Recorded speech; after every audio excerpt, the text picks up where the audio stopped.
Well, Honorable Minister, ladies and gentlemen, if you are, please, can we get seated, please? Can we get seated, please? When I started teaching in 1959, I discovered that teachers are always disciplined. Can we sit, please? So, ladies,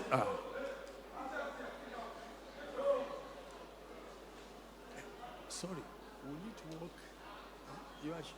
Okay. Ladies and gentlemen, when I was invited here, I didn't think twice before accepting. Why? At the age of 10, my nickname was teacher. And as you hawk kerosene along the neighborhood, you stop with matches and sticks to teach simple, all the things that teacher has taught. And people said they knew it better. And later in life, when I decided working in the ministry, I resigned to go and teach.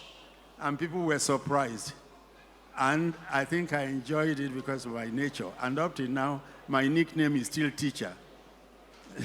So I was happy that this was discussing teachers. Those in NUT will not remember me, they are young people. So my summary of the theme is that teachers really what? What did I put there? Let me hear. Don't let your phone disturb you. I said teachers really what? Okay, let's go ahead. Since you said the matter, oh la la. This thing, I wish I had my computer.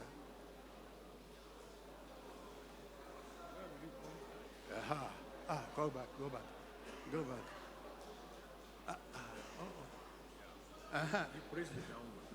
So, ladies and gentlemen, we are going to start with a recitation. Can you recite what you see on the screen? Can I hear you? The minister is leading. Say it in Hausa. Say it in Yoruba. Say it in Kanuri. Say it in Igala. Say it in Efik. Okay, but we are going to hold something here. They are still disturbing us. Now, if you agree with that statement, 2 hands up. If you agree, 2 hands up. If you disagree, 3 hands up. It means we all agree. We all agree. Now, therefore, since teachers matter, let's see, empowering the teacher is equal to what? Tell me. Let's hear you. And I think that's a summary of what has been said this morning. But let me go on. Now, ladies and gentlemen, how do I see empowerment? Empowerment. It's not only physical. If you look at what I have there, it's a systematic approach. Not, I have helped you today, I will not help you again. 2, it's targeted. Where my grandma would teach you how to cook, he said, watch me. And you were playing. Then suddenly Mama said, how do you translate it in Igbo? Nudaba, ogiridaba. Let salt enter, let ogiri enter. And she rejoices. So this young girl was not paying attention. When she got married, she put water in the pot, and she said, Nudaba, ogiridaba, and nothing dabbed. Because it wasn't targeted. The purpose is, you are here, I want you to get there. 2, first of all, is aimed at, said progressively. Progressively. The habit you have now, to change it, it doesn't happen overnight. That's why the Yorubas have a saying, they are building you the way you build a house. Because Mama talk today, talk tomorrow, and you've not changed. I know they speak Yoruba. Now, and what does it matter? First, arousing. Arousing meaning, you have it, but you have not used it. arousing. But after you've aroused, when you're arousing, you enable. That is, create conditions that will allow what you have aroused to work. And you go on to you building upon. Your child of 6 months, 9 months does this. You build upon it by holding the hand so that he does that.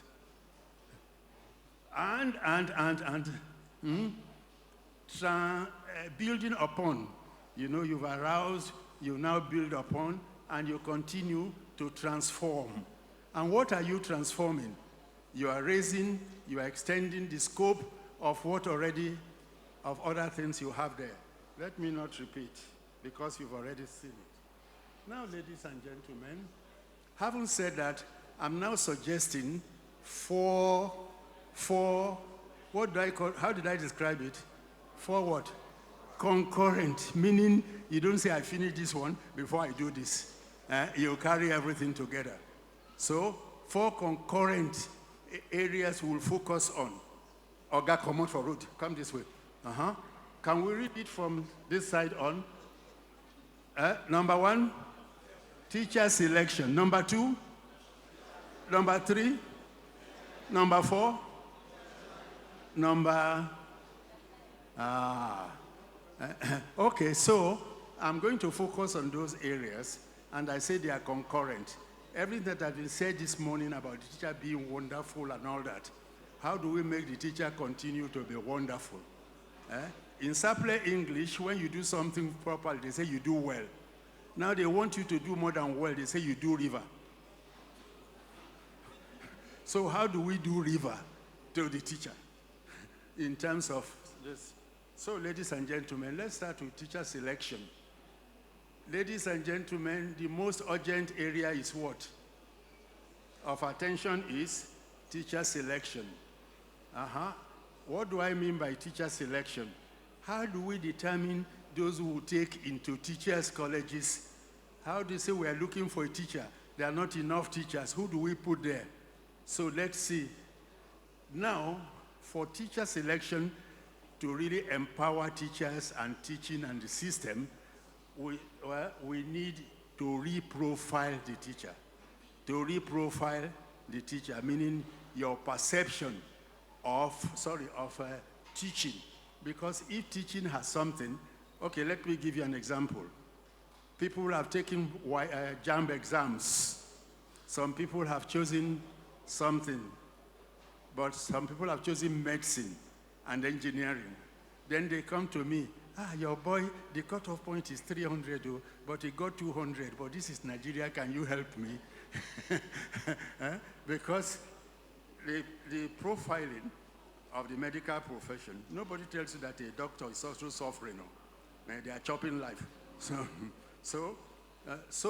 how do we profile the teacher? If you look at the left-hand side, let's read them together. What is our profiling of the teacher today? An occupation, and then what? For just anybody. And then routine, repetitive job, like labor job. 3, last choice, low option. And then social scale. And because of that, that is what who is obtaining. For we to empower, can we move to the next one? Instead of being a mere occupation, what should it be? Instead of being just for anybody. Those who are educated, right? Instead of routine and repetitive. Scientific like any other, technical.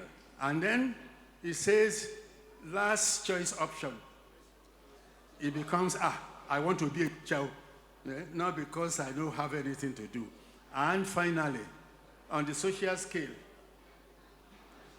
it is that social scale that has been a problem. When my father was a teacher and you raised standard 6, you were the letter writer for everybody in the community. If you are going, teacher is coming, or you keep quiet. And if you misbehave at home, they put you to live in the teacher. Then suddenly we started having grammar school everywhere, so nobody will choose teacher training college again. And then other occupations come and they call you ordinary teacher. And if you want to say the way I know, ordinary teacher. Huh? The lady I married 60 years ago, we were studying the same course, and she was chairman of her hall. They say, to marry your classmate is something else. Then to marry someone is going to be an ordinary teacher. These people in their 80s now, when I didn't hear the story then, I hear them now. And that is the profiling. So ladies and gentlemen, because it is like that, the teacher is also always complaining, wanting to jump out because it's unfulfilling. Will you ask an accountant to become a surveyor? Leave me, Ojare. Or do you ask Dr. Professor Lausa to become a lawyer? I didn't say anything. I didn't mention the minister's name. No. So, ladies and gentlemen, in the process, if we must profile, we have to reprofile teaching first as a profession and not as an ordinary occupation. If that happens, then we'll be in the process of reprofiling the teacher. That is, our respect for the teacher will have to change. And let's look at it. Look at the current one. It is, if you look at the left, teaching is low on general education. 2, what is number 2? Non-specialist, unskilled. 3, low social. 4, can't influence others. And next, those side, you just sit on the table like that and say, sing, a dog is a dog, a farm is a farm. And then, unambitious is because it's not too ambitious that it's remained there. I know that because people say, you are still teaching? And I say, yes, still suffering. Because they don't expect you to be still teaching. So, to reprofile the teacher, it has to become something highly specialized and highly skilled. And what's the next one? Liberal professional status, like engineering, like law, all that.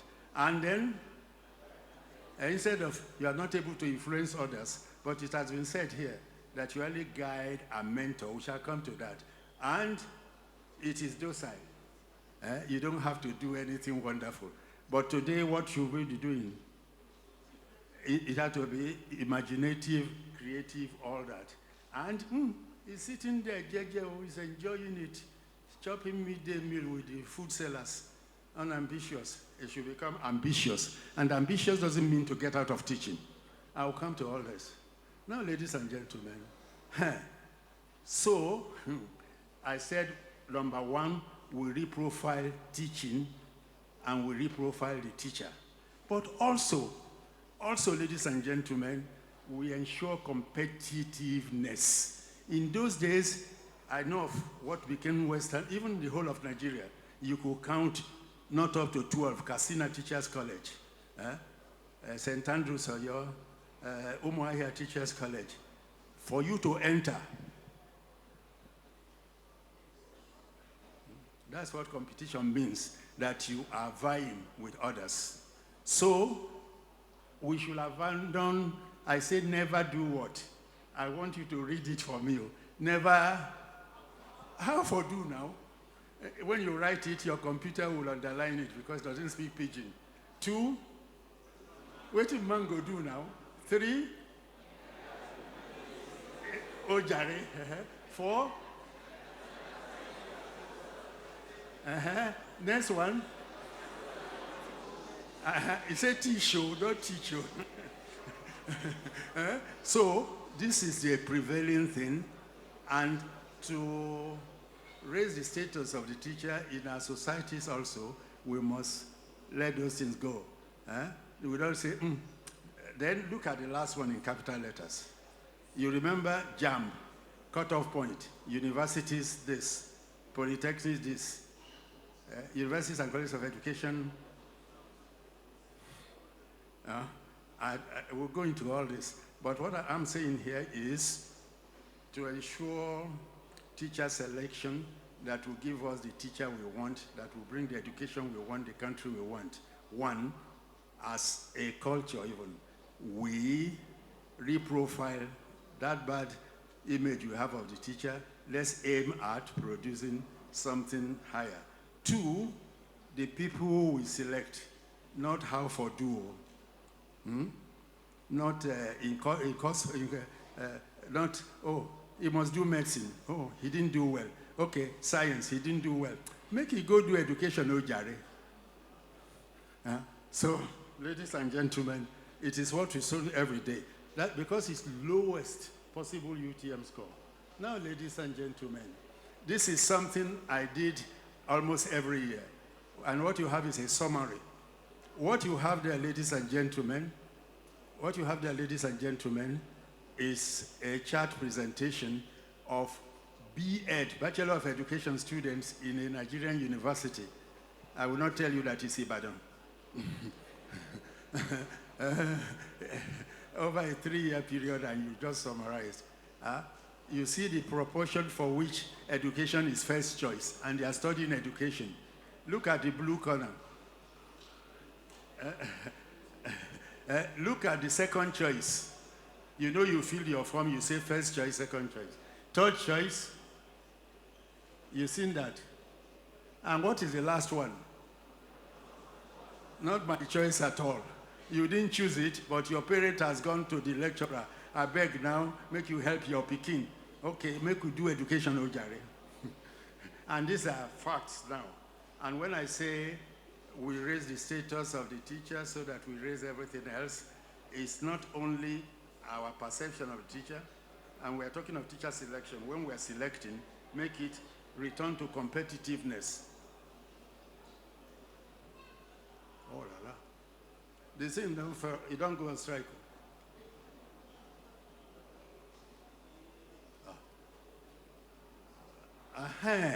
Ladies and gentlemen, please, wherever you are, read this quietly. I will not talk. I give you 3 seconds like a teacher. Conversation between an old man and a young man. Don't let your telephone disturb you. Stop looking at your wristwatch. Look at that one. And give me your verdict. The old man says, "You are most welcome, my young man. Your name, please?" He said, "Aliumba." And he says, "Oh, the son of Badaraba and grandson of Chenoba." The man says, "Yes, sir." And he said, "Fine young man, great ancestry. Very happy to see you." And the man says, "Thank you, sir." Can we read the next one? What did the old man say? And what did the man say? They've come to marry the man's daughter. What did the man say after that?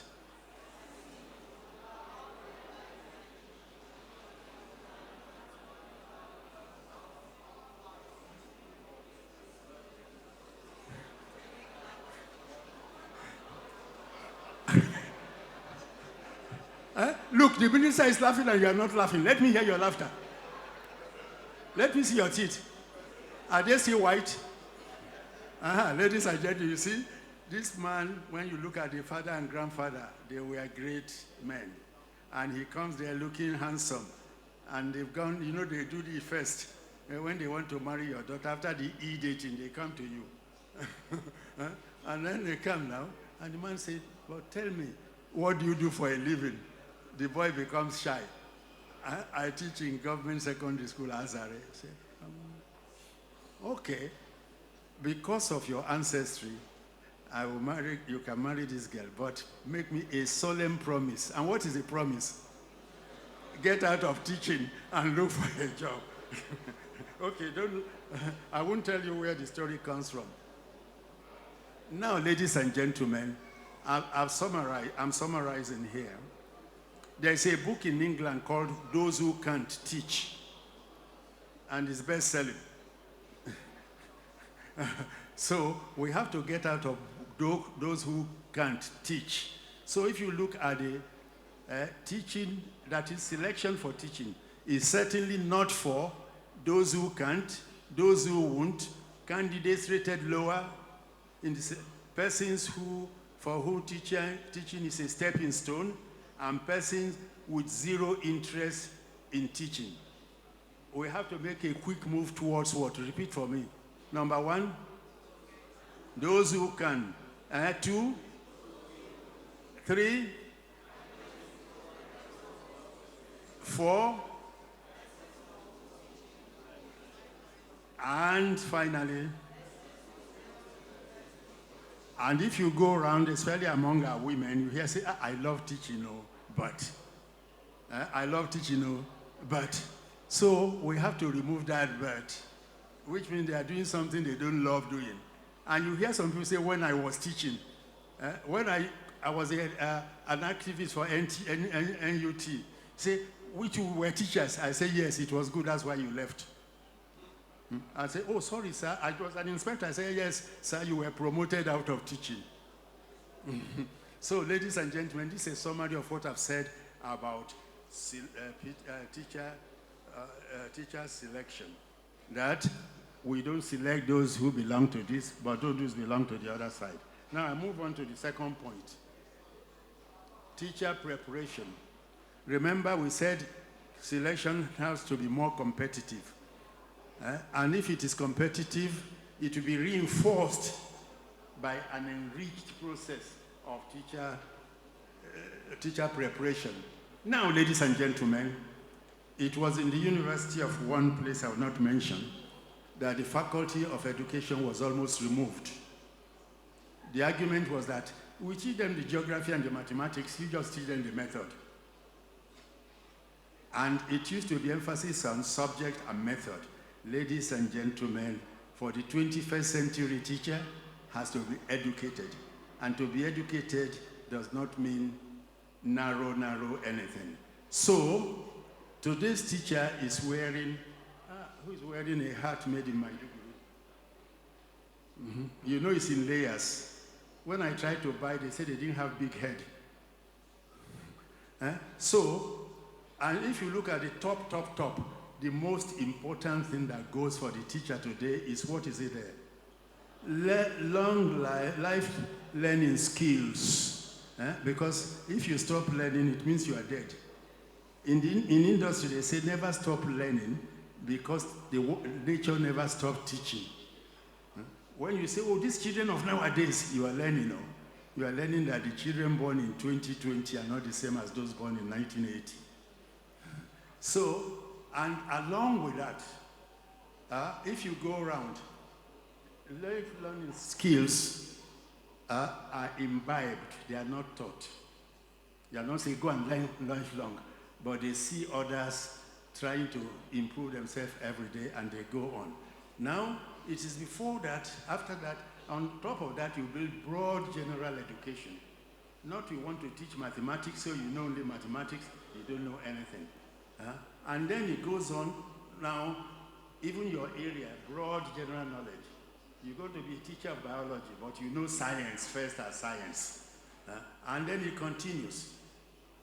It is only that you do specialized knowledge, and you build upon it the knowledge that concerning education and how to practice it. So it's no longer that the teacher is not as well educated as the Cambridge boy. Let me tell you what happened in the past too. My father as a teacher did real mathematics. But in my generation, they did arithmetical processes. You know, something is lost. Before then, they did science as science. Then, for my generation, they did rural science. You're already regarding yourself as inferior. So, it's no longer that type of thing. You know the methods and also, but you also be an educated person who is engaged in continuous learning. That is what the 21st century requires. And two, a teacher is dealing with people, influencing people's lives. So what you call soft skill must be there. The ladies don't feel insulted. When you hear your mother-in-law is coming, you frown. Where would the money come from? This mama has come again. But when the mama knocks on the door, what do? Is that not so? They say hard skills allow you to come to the door. Soft skills allow you to go on. Again, if I go to if I take a young man here, goes to the wife and say, I'm building a house in Abuja. The woman says, come, Ujare, you don't have the money. And the man starts building. the woman will say it's our gas house. But if you behave like, my darling, I'm thinking of this, what do you do? There'll be arguments. But after that, it becomes our house. Madam is in charge because of the soft skill. So, a teacher is dealing with human beings. It's not rubbish, you don't know anything, go out, get out of my class, remain standing, close your eyes. It's not you're always late, but that type of thing of trying to understand the other human being and to communicate with all other those things. So we're not just only emphasizing the hard skill I showed on the chart, but what do you call it? Skills, human skills. But ladies and gentlemen, can you read aloud what you have there? I've ironed it. Number one, a person who knows one line, I go teach another person. Two, the child is there with the nose running like this. You don't say, get out. The one is hawking like this, or is even making a noise. There's, there's a way. So, that's it. So, and then you can look at all that. First, number 3 says you love the community. 3, grooming the way you appear. And gender sensitivity. Gender sensitivity, it is capital. We are talking of gender blind education. Hey, go away, you girls are like that. What message are you setting? Or you boys are too troublesome. So, and acceptance of differences. People have come from different type of homes. They've been molded by all sorts of things. Please, let's accept this. It doesn't mean we cannot grow them. So, ladies and gentlemen, that's the soft skill dimension. Oh la la. Now, I will spend 10 minutes on teacher educators. On teacher educators. Because if we must change things, those who educate the teachers must also be carefully selected. Now, let's see. Ladies and gentlemen, teacher selectors have 2 types of skills. They are, listen now, they are, on the left-hand side, what you have, mastering the teaching model, and the other one, modeling the master teacher. You not only can recite how to teach, you should also practice what you preach. And that's what I've explained here. Modeling, mastering the teaching model, all the theories are important, but how you transfer this to others. 2, modeling the master teacher. When you say you have internalized something, it means it has become part of you. Internalize it, and so when you teach, people learn. But ladies and gentlemen, I don't know if you agree with this. So, we always talk learning, teaching, and so on, without even knowing. We think teaching is when you talk to people, and learning is when you listen to you. But teacher educators have to internalize what teaching is all about. I let you read it for 30 seconds and I continue. I will not say anything. What is teaching? NUT, what is teaching? What?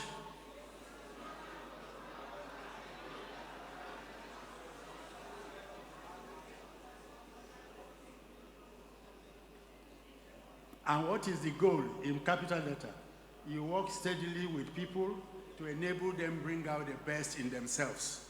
It's not you cannot run. You see what you can do to make running possible. I said you cannot do arithmetic. Mathematics is too complex for you. What can you do?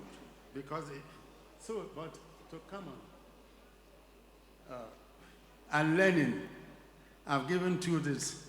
Learning is not memorization. What is the capital of Egba Kingdom? And then, okay, what's the capital of Western Nigeria? Then tomorrow, what's the capital of Ondo State? Because those things might change. So it is not just memorization. It means what it is there. It is value adding. Value adding. Value adding. Let me use a bad example. Ladies, forgive me. You see the girl sitting like this. What will mama do? Hey, come on, come on. A woman doesn't sit like that. And tomorrow the girl will not sit like that again. That's value adding. Then you are eating. You take your eba amala, and all your uniform is there. Mama calls you. Before your teacher beats you, let me beat you first. If tomorrow, so value adding, meaning those things you think were important, there are other more important things. That is the first thing.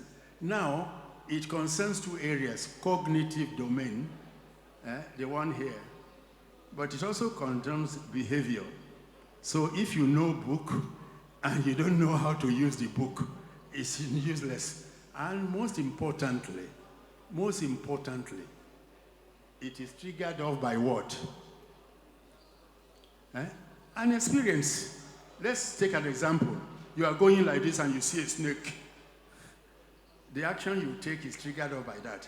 And when a teacher takes you dancing through poetry, that experience makes your enjoyment of poetry different. And then, so ladies and gentlemen, we are still talking about teacher educators. Now, I want you to read this yourself. When I said teachers must act as exemplars, meaning you should not use your phone in class. What's an exemplar? Do as I say is not an exemplar, but do as I do. Your papa says, you at 17, you are following too many girls.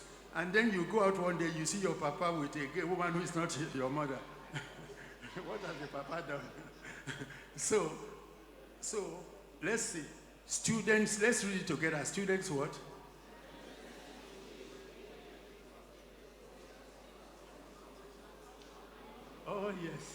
Oh yes. You don't know, like you imitate your parents. You don't know where you imitate your teachers. So teacher educators should be people you can imitate. Because in real life, it is the way you see your teacher that you will teach another person. But if you were taught the way, that's why there must be exemplars. Because we cannot blame the teacher without blaming society and those who blame them. Now, ladies and gentlemen, I've tried this with vice chancellors of universities. Now, I can say, ladies and gentlemen, let's study pedagogy. And I open my file, according to Wisconsin and Wisconsin, pedagogy can be defined as this, according to study this. And then, do you understand? Answer now. If you say no, now you sabi. So that is teaching by telling. But when you say we are going to teach 1 to 10, and we bring sticks like we used to do in primary school, and the child start counting to relate 1 to 10 to practical things, in the end, that child will behave that way. So when you teach the way we teach, open the book and just do all the talking. What you end is memorization and regurgitation. But if you teach through guiding meaning what the Americans do very well. The Americans don't say you cannot move from grade 5 to grade 6 because of exam. From day one, they try to solve that problem that will have made it impossible for you to go up. And that is what teaching is all about. That's what mentoring is all about. It's a gradual, systematic process. So if you do teaching as telling, my teacher says, that thing will be forgotten or just repeated without being applied to behavior. But if you do it as guiding, that is, see the way I do it this way, relate it to this and that and that. There was a story of a young lady from an elite Nigerian home, resembled a cat and a mouse and a cat in poetry. Then they went to the zoo, they saw a cat, the girl didn't know what a cat was because it's never been related to life. So, ladies and gentlemen, if you are a teacher, educator, and I think it's important in what we're doing about teachers, they should be exemplars in many ways, and the most important one is that they themselves teach as guiding instead of telling, because people tend to repeat what they see their teacher do. Now, ladies and gentlemen, now in the more practical, we've said this already. So, ladies and gentlemen, I want you to read this. We shall talk about it. Let's start. A trained teacher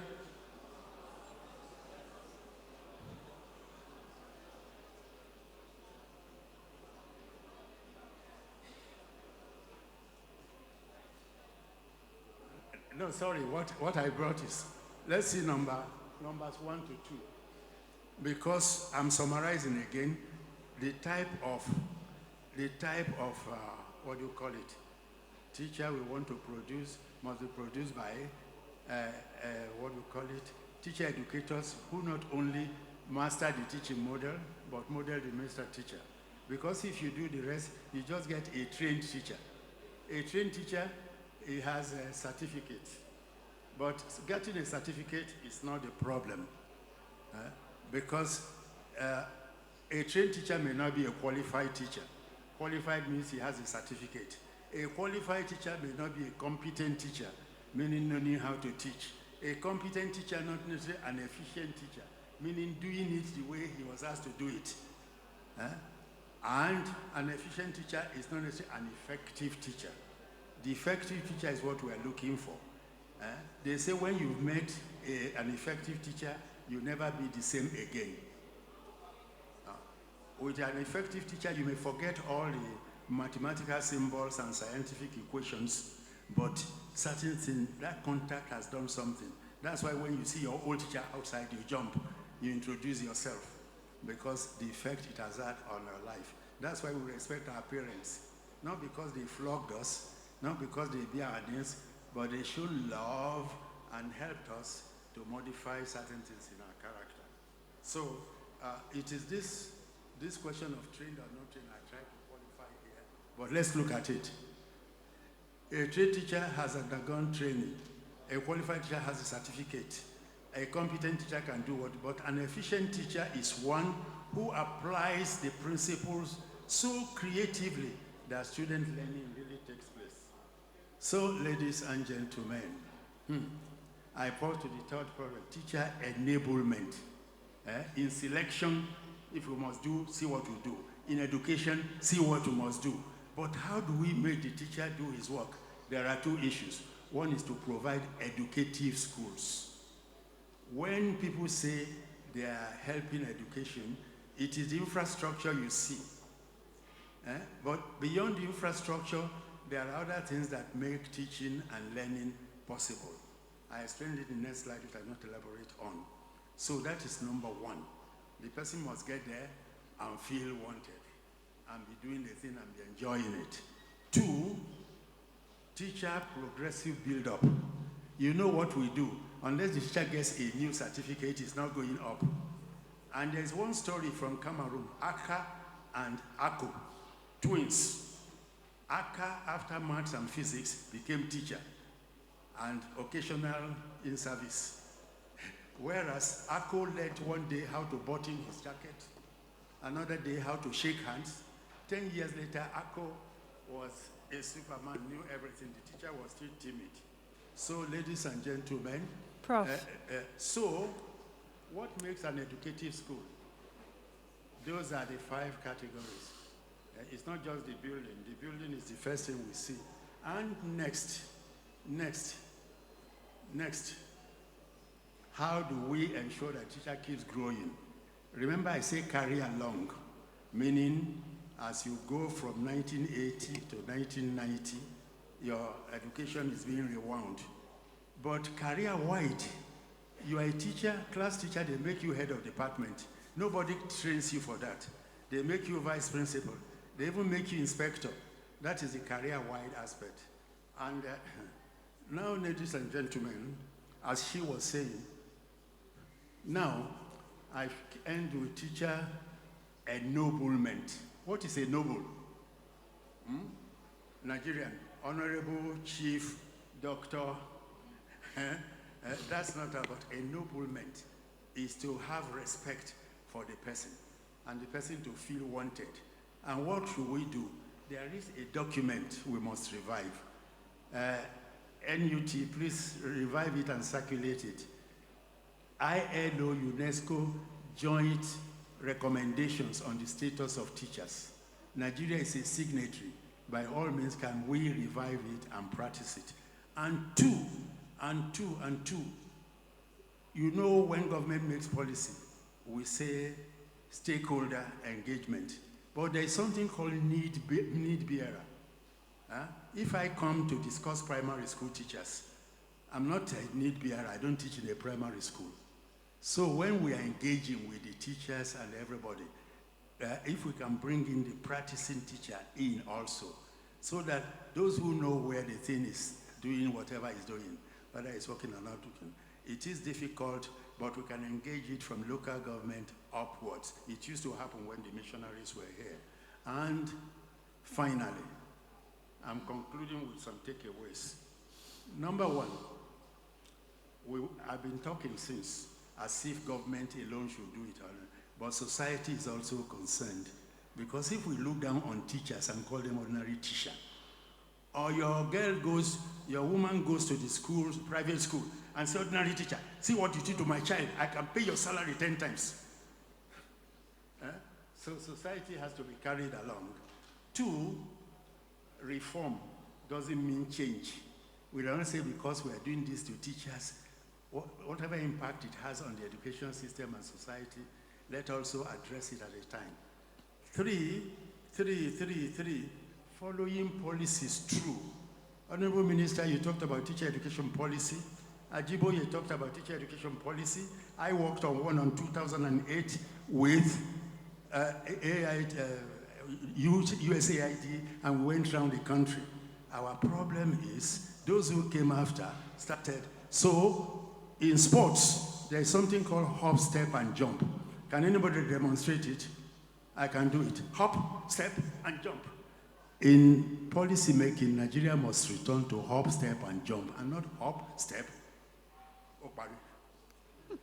So whatever we decide to do here, let's carry it on. That is meant by following through. It doesn't mean there will be no mistakes. We'll learn to do as we do. And. Hey, who can read number 5? Yes, NUT and the rest of us improve a lot. How much are they paying us after all? My dear, you can pay and pay. If you didn't take note of the things we've been saying, teacher attraction, teacher enablement, and all that, you'll increase. The money will finish. Tomorrow, the people will fight for another money. So nobody says there'll be no money or salary and all that, but it shouldn't be the only thing we're promoting to say we have empowered the teacher. And I want to give a test, and the lady there is writing. Take your pen, the next test. Quickly. The minister is writing and you are not writing.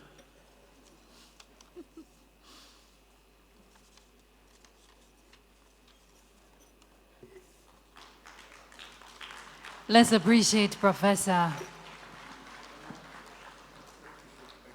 Thank you so much.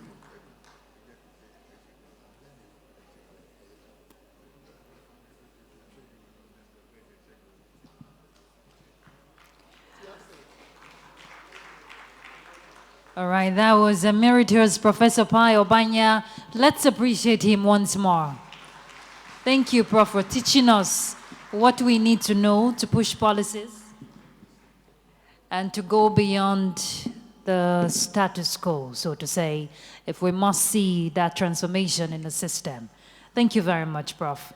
Okay, we'll move quickly to the panel session. This one will be on ensuring teachers' well-being and welfare. Your well-being, your mental state is very important beyond the welfare. I'm not the moderator. I'd like to invite Mrs. Kate Kanebe, Program Manager, Education European Union. Please, let's put our hands together for Mrs. Kate Kanebe.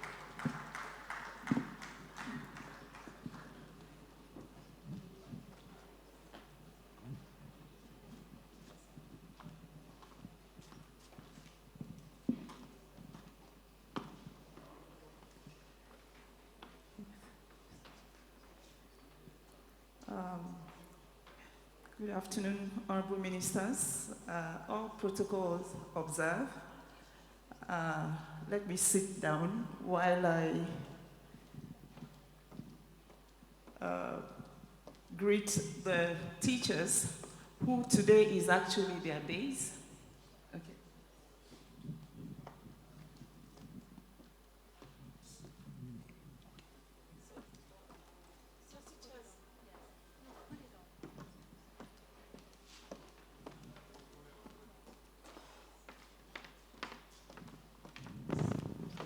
So today we are a non-teachers.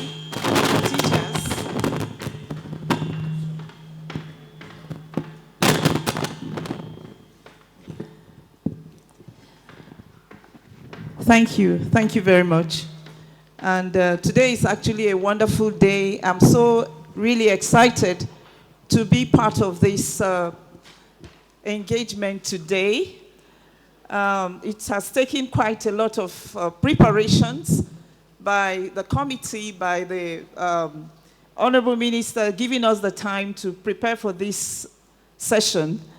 And just having attended this engaging session of the lead presentation by Prof. I mean, this next session is just going to talk about how to practicalize what the paper presentation that is so interesting, so practical and so poetic. I mean, we were all engaged just listening to Prof and demonstrating, how to empower teachers, and he made it so simple by saying that teachers matter. And I want to say that indeed, teachers matter. So quickly, I want us to just pay attention as I invite the wonderful ladies and gentlemen that will be engaged to discuss the next session. And not actually in order of priority, but I will invite, first of all, the Commissioner, the Honorable Commissioner for Education from Kwara State. Honorable Commissioner for Education, Kwara State. Please, can you come to the stage? We are going to have a very quick session. Thank you. When he comes in here, he will quickly introduce himself and give us a quick bio of what he does and how he got to that position of Honorable Commissioner. And then the next person, I'm going to invite our next person, the SUBEB chairperson of Benue State, SUBEB chair of Benue State. Please come up to the stage.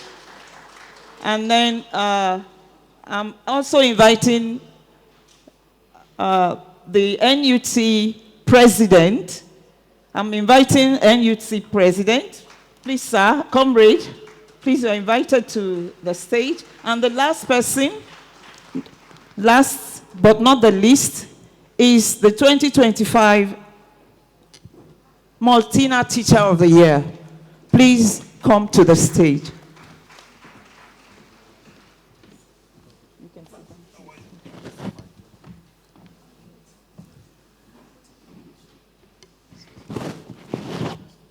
The last person. No, it's not on this. Okay, I'm being told that Dangote Foundation is part of this session.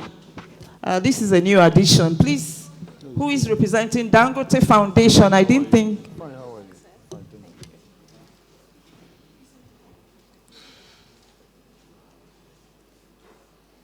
Okay, so we are going, Prof has actually taken us through this session, very engaging session, talking about who a teacher is and how a teacher should be treated. I have seasoned technocrats, seasoned private sector representative, practical people with practical professionalism, people in government, to discuss the session, to discuss the things that we have to, how to practicalize what we have just heard in that lead paper presentation. And I would like to start with the Honorable Commissioner for education in Kwara State. I would like to ask him, why does he think, Honorable Commissioner, please, you can introduce yourself and quickly tell us why you think that teacher has been neglected for quite a long time, though we know that there is recently a national teacher policy and even a career path from the FME and the TRCN that is being, you know, the national teacher policy has just been approved and unveiled, but the teacher career path is being developed. But we want you to tell us, why do you think that all this while teacher needs have been neglected for quite long, you know, even from what we have gleaned from today's paper? Thank you very much. Thank you. Let me first start by acknowledging the presence of our ministers for education here and all the teachers here. Please a round of applause for yourselves for being here, please. Thank you. I am Dr. Lawal Olalikon Olong Bebe, the Honorable Commissioner for Education and Human Capital Development, Kwara State. Going straight to the question you asked, I would say there are so many reasons why we have found ourselves where we are today. Let me start by looking at how rigid our budgets have always been. Budgets, by the time you look at the budget from the state level to the, subnational levels as well, you would notice that the recurrent nature of the budget, now, we lay much emphasis on salaries, on some other things, leaving welfare, not because the leaders do not care, I would say, I can say that of this present administration, not because they do not care. If they do not care, we would not have anything of this nature here now. But looking at the past, they also to a certain extent cared. But we are so used to the way the budgets have always been. So that's one. Another thing is looking at it from the cultural perspective. There is this cultural normalization of sacrifice of teachers. Now, no, it's a calling. Your reward is actually in the heaven. You may not be rewarded here, but the best still awaits you up there, and some other things like that. This destructive notion, I would say, has its own way in it as well. And the third reason I would say is the issue of fragmented accountability. You would see education coming up with a policy, not really being supported by the health sector, not really being supported by the finance ministry, for instance, now. So all these things, education will be thinking of, I want the teachers to be like this, but health will be telling him our own budget cannot accommodate that. The labor on his own part is also there.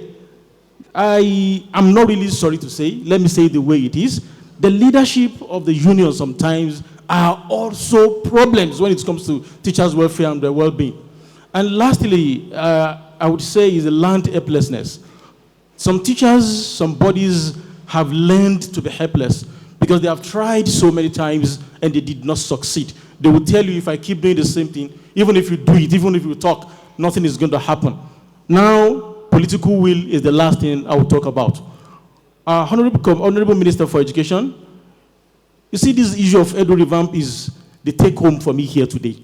Because it's something that we all know how grossly undertrained some of our teachers are, not because they do not want to be trained, not because they are not interested in being trained, but the platforms are not there. But having something like this is a demonstration of political will that has always been absent in the way things are being done in the state. Thank you. Thank you so much. Please, yeah, that was very good. Education revamp, Edu revamp, pointing us to the new direction to follow. Also, accountability needs to be looked into, political will and all of that. And he mentioned the NUT president and what NUT has to take up. And on that basis, I wanted to ask NUT, Professor Comrade Aldo Titus, Amber, I want to ask you to please quickly introduce yourself and then tell us how you and government want to, carry out this. How do you intend to effectively now begin to make sure that the welfare things we have talked about, will be implemented effectively? Because I know you have been representing teachers, their voices and all of that. But there has been some issues, I know, that has not been, especially their morale and well-being, that it's not spoken out. But how do you intend to, carry on now to effectively, together with government, make sure that this is effectively done from now on? Because we're trying to practicalize some things that we're learning from today. Yeah, thank you very much for having me. Once again, let me most sincerely thank the Honorable Minister for Education and the Minister of State for Education for this very platform that is being provided for us to be able to speak and speak out. Thank you. I want to commend the Honorable Minister for the modern policies that he's providing for education. I want to say that we have now gotten a government that is so deliberate to make sure that the system works, more especially in the education sector. This is the first of its kind that stakeholders and teachers from the classroom are brought together to discuss about welfare and well-being of teachers in Nigeria. So it's commendable. We, as leaders of Nigerian teachers, we have been talking and we have been agitating for welfare of teachers. It will interest you to know that our then president of blessed memory approved some incentives for Nigerian teachers: retirement age, housing estate, motorcycle and car loans, bursary allowance for teachers, and so on and so forth. But as I speak, today is only the retirement age that have seen the light of the day, and other incentives are still on the pipeline that we want to believe that the present government under our father of the nation, President Bola Ahmed Tinubu, is making frantic effort in conjunction with our model minister to make sure that most of these things that teachers are agitating has come to pass. You see, no nation grows or develops above the level of its own teachers. And if teachers are not considered to be at the driving seat of education, I want to assure you that we wouldn't get it right. The key thing that has been happening to us as a nation is, let me say it clearly, is the recruitment process in the teaching profession. How do we get teachers recruited into the classroom? Do we recruit qualified, registered, professional teachers? This is key. What is the remuneration status of teachers today in Nigeria that we draw the most experienced, the most qualified ones to be able to say that I want to take teaching as a profession? Is also key. Countries that have gotten it well in terms of teaching profession have laid more emphasis on who a teacher is and who's supposed to be in the classroom and the welfare that is attracted to that very teaching profession or that very teacher. You found out that if it is well attracted, you don't need to struggle for teachers to come into teaching profession. We've said it, the paper presenter did mention the process of even admitting students into teachers training colleges. As it were today, the highest scored student in JAM will never tell you that he wants to go and study education elsewhere. He would prefer to go and study a different field, believing that that sector of education is not well taken care of. That incentive is not there. So that is the missing link that we have today. If today attention will be given to the teaching profession, I want to assure you that parents will be eager to send their children to go and read education so that at the end of the day, they will ask them to go and teach because that's where the money is. And he did mention that we as teachers, we shouldn't be agitating for money alone. Yeah. But what about even the teaching environment? The infrastructural facilities that is available for us to teach. I will say it clearly. A good number of teachers that we've invited came from local governments within this country. Some of them, before they could get to their local government headquarters, it was hectic for them to be here. And if you ask some of them to maybe make presentation on how their environment of learning is, you will be shocked that a good number of them may be teaching on a situation whereby teachers, pupils are seated on a bare floor. Even the teacher himself doesn't have where to sit. In a nutshell, no conducive working environment. So what we are now saying is that the government should be deliberate in making sure that infrastructure first, before even the welfare, infrastructure, there should be an enabling working environment. Look at us seated here in a very distant environment, that we can be able to articulate ideas and bring us out policies. Now, if such things are provided in our schools, which I believe the government is making effort, and he said it, that it should not be left for government alone. I'm happy that Dangote Foundation is here with us. I want to most sincerely congratulate Dangote for the vision, the foresight that he has seen to be able to add value to the education system. Nigerians that are wealthy should be able to assist government to make sure that education should be first and key in whatever thing that we are doing as a country. Okay. So Thank you very much. Thank you so much. You have given us a cue into the next question. That is very good. I see the teachers clapping because the environment is quite key to making sure that learning goes on effectively. So on that basis, I'll go over to my far right to ask our representative of the private sector from the Dangote Foundation, introduce yourself and tell us what practical steps you are doing in the foundation to ensure teachers' well-being and welfare. Thank you.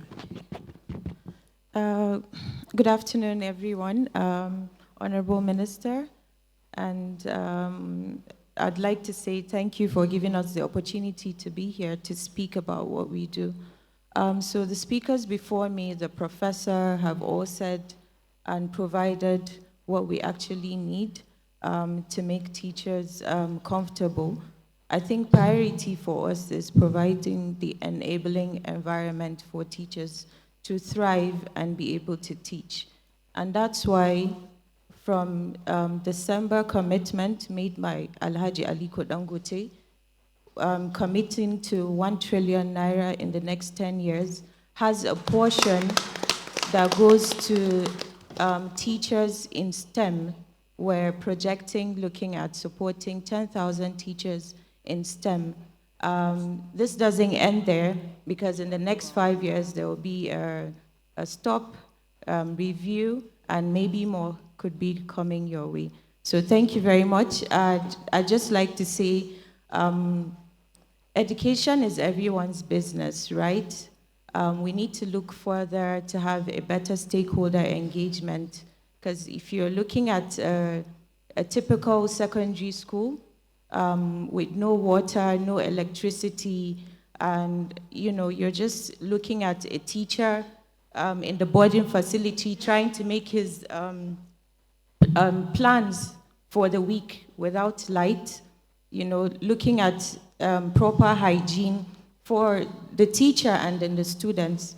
We need to look broader in defining who our stakeholders are and pull them in the right way, while the government is trying, while we are also trying to complement the efforts of the government. Thank you very much. Thank you very much. Yes, the private sector is actually needed for sustainability, so that government alone cannot do it. Each and every one of us, development partners, all will come in.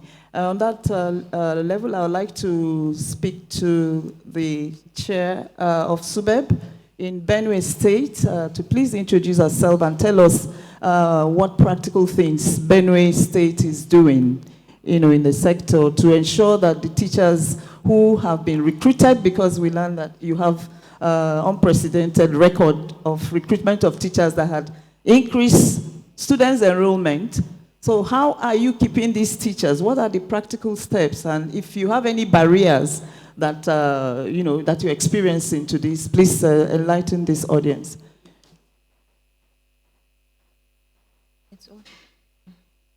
Thank you very much for that question. My name is Dr. Grace Adagba from Benue Suburb.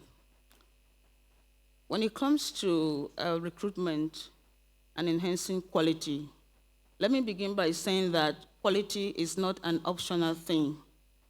Quality is a fundamental component of school success, and it encompasses infrastructure, teaching and learning materials, training of teachers, financial compensation, and other things that I may not be able to mention here due to time.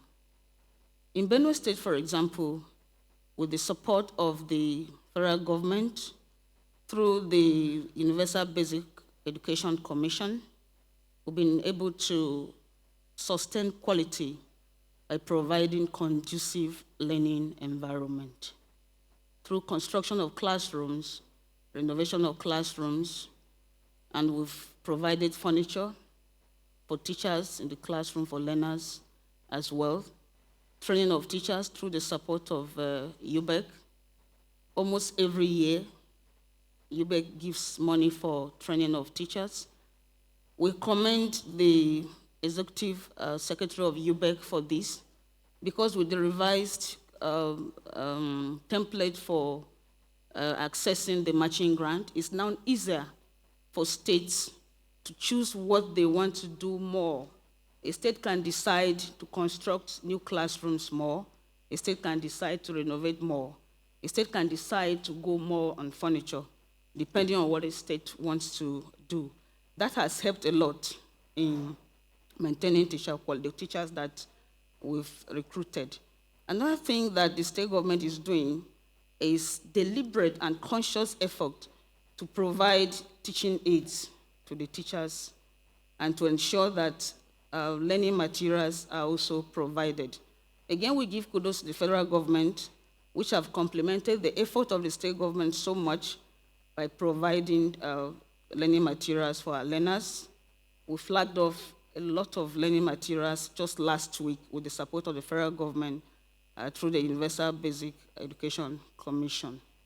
We also have introduced what we call allowances and bonuses for our teachers. What we're trying to do here is to ensure continuous teacher development. What do I mean by that? Any teacher that is TRSN certified in the state will ensure that the teacher goes home with at least minimum of 27.5% of the teacher's basic salary incorporated into his or her salary as part of his allowance. We call that TRSN allowance. We have done that to be able to maintain, you mentioned the issue of the recruitment boosting enrollment. When you boost enrollment, you try to retain the students. Yeah. You cannot retain enrollment without retaining teachers. So what the government has also done to retain our teachers that have been recruited is to implement a minimum wage that is above that of the federal government. We've implemented 75,000 instead of 70,000. And the government has also made deliberate effort to ensure that the payment of this salary was the first month of recruitment. The very first month they started work, they were paid. And the government has also ensured that payment is done between 22nd to 25th of every month, such a way that the teacher can plan. That's right. For whatever he wants to do. They can take loans. They know that on the 22nd, between 22nd and 25th, they are going to pay these loans. These are deliberate efforts. Government has also complemented the effort of federal government by ensuring that I would say they've declared state of emergency for teaching aids. They want to completely phase out the use of chalkboards in our schools. Wow. Recently, government procured over 7,000 whiteboards with a commitment to be providing that monthly until all the schools in the state are well fitted with whiteboards. Talking about barriers, you mentioned the issue of barriers. Yes, in any system, to restrict attrition, you must meet some barriers, and you must consciously develop ways of overcoming these barriers. The major barrier we met in the process is the barrier of data. I want to say kudos to the Honorable Minister for Education for this, because with the launch of the new data platform, which Benno has also keyed in, we have been able to overcome some data barriers. In addition to that, when we came on board, this administration came on board, we met a situation where we did not know the number of teachers. It was difficult to plan. It was even difficult to plan the recruitment. Then what we did was, immediately we went to site, local government by local government. Benno has about 23 local governments. We went to all the local governments, we captured teachers. What I mean capturing here is not numbering. We captured their facial photos, biometrics, local government by local government, and then we came back. And that gave us an idea of what we had and how many schools we had, and we were able to carry out a needs assessment that led to the recruitment. Thank you very much. Thank you very much. A lot has been said. This is just an example from a state. We had an example, from the technocrats, and then from the, school level, the ministry level. Needs for, apart from just the infrastructure, need for tools, and need for data and technology to make informed decisions. Because of time, please, we would have loved to ask questions, the audience, you would have asked even the panelists questions, but we don't have time. Please, you would have to send, if you have any additional questions, you will have to send us maybe, you send us emails, that we can want to answer you later. I think you go to the website of Federal Ministry of Education, you can drop your questions, and then you can be attended to later. Then lastly, I want to congratulate Ms. Sarah Yusuf, who was the Maltina 2025 Maltina Teacher of the Year. She won the very prestigious award last year. Like we are seeing with today what has happened and how the teachers, morale has been boosted. We want to find out, let us speak for the teacher, a practical teacher, what, in her opinion, does she think that teachers really need, at the classroom level to be motivated and to stay healthy, to have, mentally healthy in the class? What do you think teachers need? Please tell us. Thank you so very much for this opportunity. The Minister of Education, Minister of State for Education, the Registrar for TRCN, I really appreciate this chance. I believe strongly that teachers in the classroom needs to be motivated. There are a lot of things that teachers go through in the classroom. And I'm a teacher. I teach in Wisdom International School of Excellence, Lugbe, Abuja. And it is a private school in the slum community. Teachers there face a lot of things. But even at that, we believe that no matter what happened, we will still keep pushing the learning to a brighter level that will keep shaping the young minds. When teachers are supported, when the Federal Ministry of Education, the government, and the schools prioritize teacher-centered policy and take further action into implementing them, the teachers in the classroom will as well foster student-centered learning. Today, we all witnessed what happened. Those who were called out for the 25 million naira, 50 million naira a house given out, a car given out. I do not think that most of them knew they would be called out for that gift and award today. But it was massive. I believe that their mentality has changed. They are highly motivated. If you are not motivated, I don't think you will sit down without clapping. If you are motivated, please clap for yourselves, the winners. So we, as teachers, we want, or we are pleading, making an appeal that the Federal Ministry of Education and the government, schools, improve teacher remuneration and incentives. The National Teacher Policy Key Principle 3 talks about teacher remuneration and incentives. Similarly, Key Principle 8, pages 47 to 45, talks about, it crosses across issues concerning teacher dignity and status, teachers' well-being, psychological well-being, even mental health. Not only that, gender and inclusion. There are a lot of things that we go through, but when we are motivated, when we have our salaries increased, when we have programs that promote our mental health, I believe that we will perform better than we do in the classroom. Thank you. Thank you. Just to save time, I think this is where we'll be coming to the end of this session. And I just want to enjoin us to that it's a job for all of us together. Let's, as a people, try to join hands together with government, the private sector, and ensure that that we team up to ensure that we take further this conversation and that we turn it into practical means to ensure that every teacher is reached out to and every teacher is valued as well, so that our educational system will continue to become stronger, and then become also transformative as well as sustainable. Thank you very much for listening as I hand over to the moderator of today. Thank you. Thank you. You're welcome.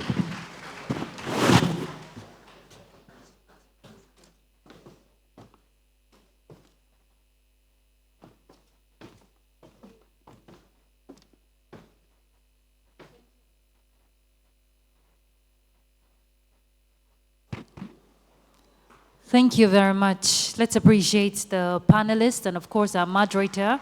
Thank you. Mrs. Kate Kanebi, thank you for that wonderful session. And a very big thank you to our panelists who stirred up the conversation in the direction we should be thinking. All right, next will be the second lead paper presentation, Transforming the Teacher Profession, Strategic Vision for the Nigerian Teacher. And our speaker will be Professor Steve Nwankocha. He is the Executive Director, Africa Federation of Teaching Regulatory Authorities. Please, a round of applause for him. Okay, Prof, just a minute. We have an information coming in. Sorry, Prof.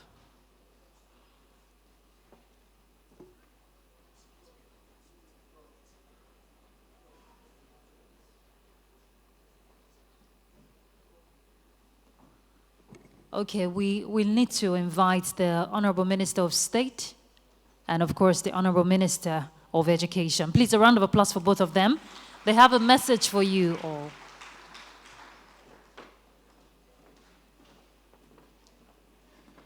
Sorry about that for the break in the session. Just before the plenary session starts, we have a short announcement to make. And I let the Minister of State for Education, Professor Suwaiba Saad Ahmad, make the announcement. Hello, just another good news. The Minister has directed that all the winners, their school will be captured under the 2026 renovation exercise of UBEC.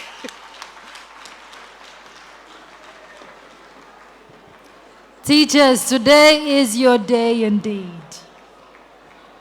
You all are making me jealous, oh. Are you sure I won't change profession? That is talk and do. When they talk, they do. Eh? Yes. Are you using the remote? No. I don't know who's bringing that. I should have the remote.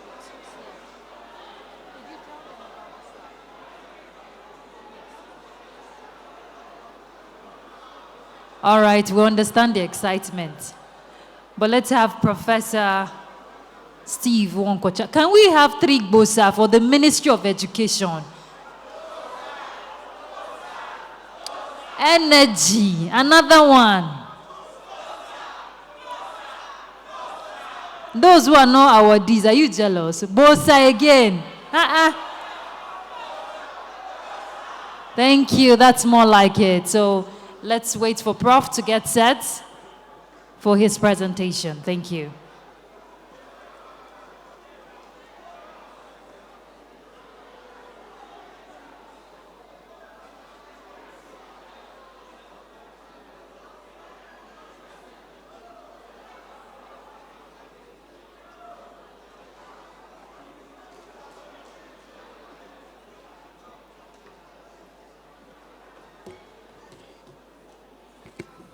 Honorable Minister, sir, and Honorable Minister of State.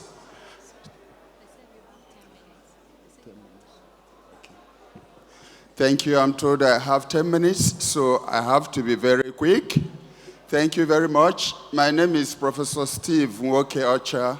For a background, I was the pioneer director of Operations Teachers Registration Council of Nigeria from the scratch. I'm also the first executive director of this Intergovernmental Federation for Africa. And at the global level, I am currently the chair of the World Body for Regulating Teaching, the first African to chair the World Body. So I'm here to speak briefly about strategic vision. Sorry, this is not showing. I'll speak briefly within 10 minutes under the strategic vision and possibly a conclusion. I also say I'm pleased to be here because I'm supposed to be in Kigali in another continental board meeting, but I'm happy to be invited, and I had to cancel that event to be here because charity begins at home. Strategic vision, I have to speak about 4: quality, professionalism, motivation, and globalism. A lot of people have defined teaching, what it means to be teaching, in terms of strategic vision. And I look at it as someone that is highly motivated. Everybody has been talking about motivation. With a track record of teacher competencies, because again, now we talk about competencies. And we also emphasize membership of community of practice. And community of practice has been reverberating here. Teaching rises and falls on the basis of quality. And I'll just be very brief because this has also been emphasized. There are some important instruments and frameworks at a continental level that guide what we do currently, globally and continentally. One of it is the African Continental Teacher Qualification Framework. It has dealt extensively about so many issues we have raised. I just put this one as a teaser that the continental framework is looking at a time where teachers will earn a minimum of bachelor's to qualify. It's nothing new. It's already at the global level. And even in Africa, it's already been implemented. And I'm happy in Nigeria there has been, policies that are now moving even the colleges of education towards being degree awarding. So we need to be very familiar with what the continental framework is because that's what the member states of African Union have agreed. I also put as a teaser what happened. I told you as a pioneer director of operations, TRCN, we were the first to talk about teacher regulation in Africa. And I joined TRCN in 2002. And people used to tell us, what is regulation all about? And there were over 10 qualifications. 3 months training, they qualify as teacher. 1 month training, they qualify as teacher. 1 year, we banished all of those things after 2 years in office and started making sense about what it means to regulate. Today we have sanitized the system, and TSN is still sanitizing the system, that we need to streamline what we call qualifications so that it makes sense professionally, because we are talking about strategic vision. Of course, as experts, you know that teacher quality or teacher education is a continuum from pre-service to CPD. And of course, when we are talking about quality in terms of this continuum, I have mentioned the continental qualification framework. We also expect that should be national framework for pre-service and CPD that define the critical elements. It's not my job here as keynote to go into those details, but I'm creating the boundaries within which you find what forms the strategic vision. So that we need a kind of national framework that is a distillation or a domestication of the continental and global frameworks for training teachers.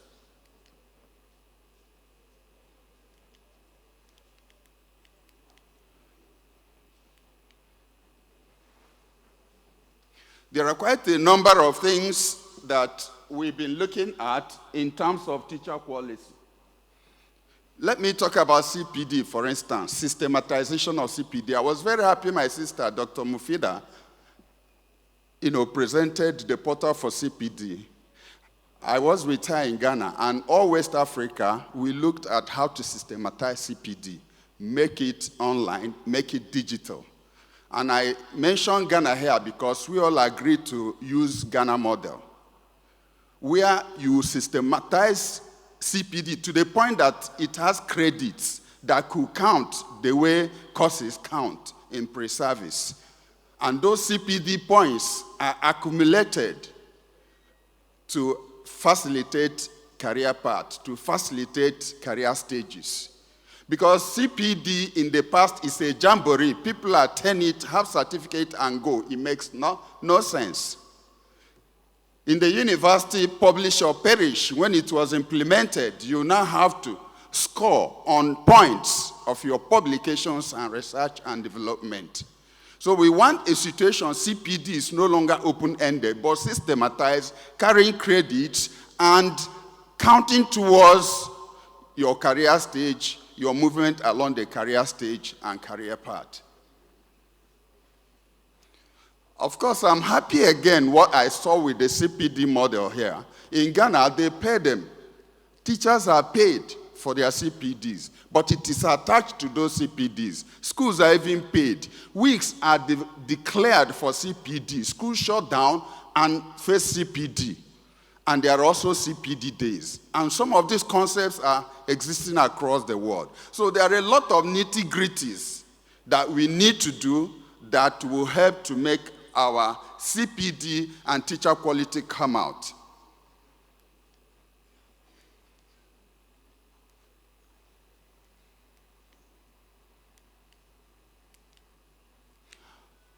All right, I take the second one, which is professionalism. The first strategic vision is quality. The second is professionalism. And I've listed a number of things that come to mind when you are talking of a profession. You are talking of a training.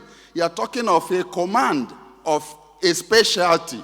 You are talking of knowledge in terms of theories. You are talking of conduct. You are talking of skills and practice. You are talking of code of ethics. You are talking of public good. You are talking of licensure, registration, membership. And that is part of our strategic vision for teaching in Nigeria, so that teaching is no longer going to be an all-commerce job. Outside it's no longer at a job you football perform anyhow, anytime, any day. With the CP beam, it has 10 dB of gain, and it's again, regulation or narrower professionalism means standards are put at the heart. Many authorities across the world that regulate teaching, they actually call it Teaching Standards Board, to tell you that maintenance of standards is at the heart of regulation. Again, there is a continental framework for standards and competencies, which are also highly recommended. Nigeria is also one of the few countries, Nigeria and Namibia, to develop the first ever fully endorsed professional standards. So Nigeria is not new, TRC is not new to standards, but there's continental standards and TRC is already up to date and has reviewed.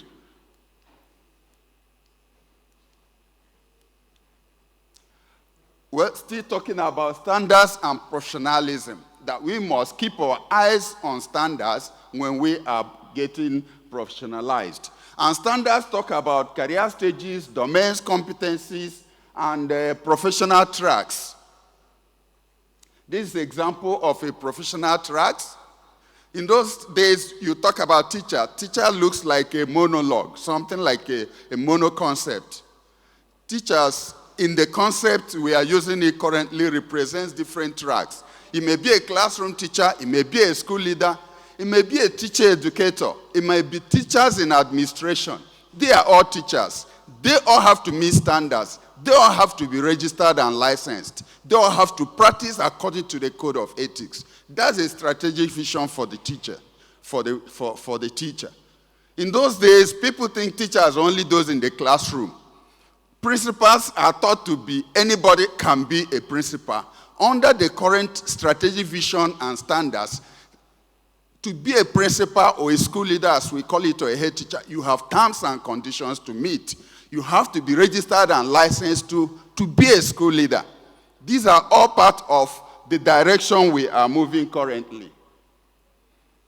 Look at what we have there. It's a different discourse on its own. Framework for school leadership. The continental framework even says you must have a minimum of 1 year full-time training in school leadership. Have competency, examination, have licensure for school leadership. So it's no longer a question of somebody has been there for 10, 20, 30 years. So as a teacher, then he jumps over to being a school leader.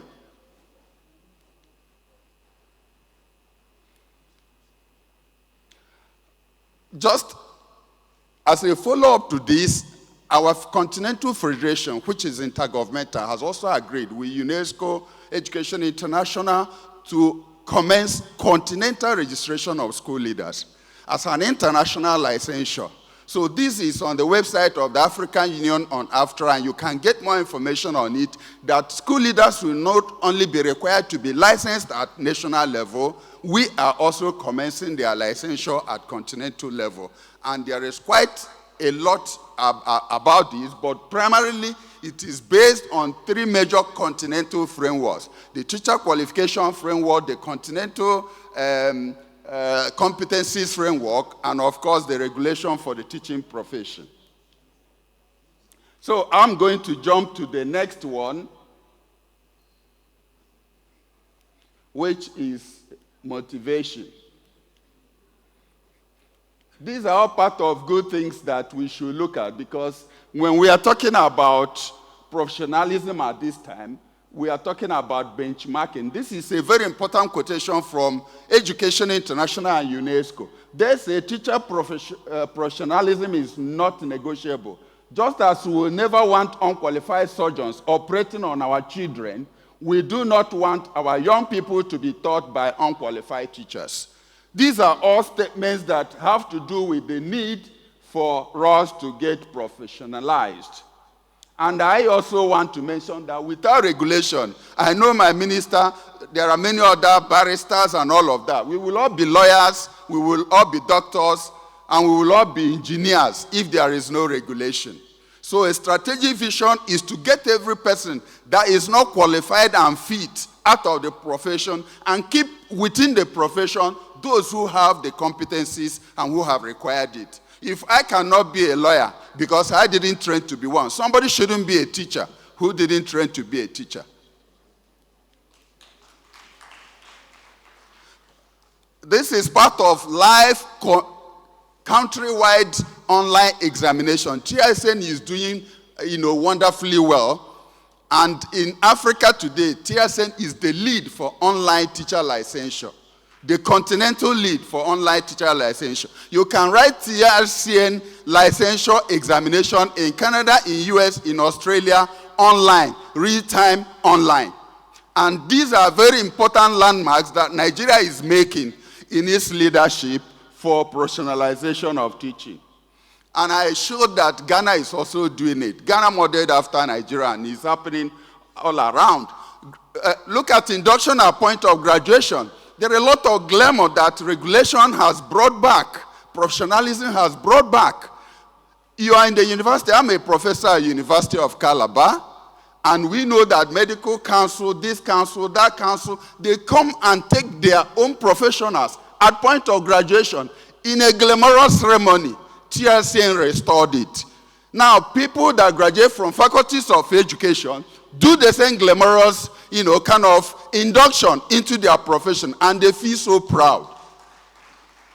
So I have over 30 years of being, on the hot seat and working. I would have gone back memory lane to remind us about some good, initiatives. Many of them have died, and I don't like it. I think back and I wish they are here. So I hope we will all go back there again. Because I have helped many countries build their teaching regulation, I hold licenses across the world for teaching.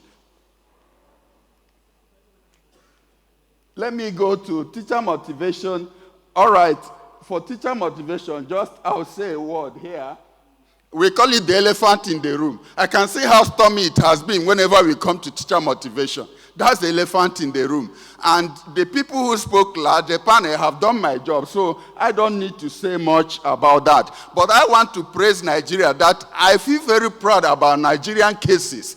And as somebody that presides at continental and global level, I proudly cite Nigeria in a lot of motivational initiatives. I'm saying this not because I'm here, but because it is facts, and because I have data of all African countries and even globally. So I can tell you where we can borrow and where the rest of the country will borrow. Nigeria is doing exceedingly well, and they need to keep that heat on.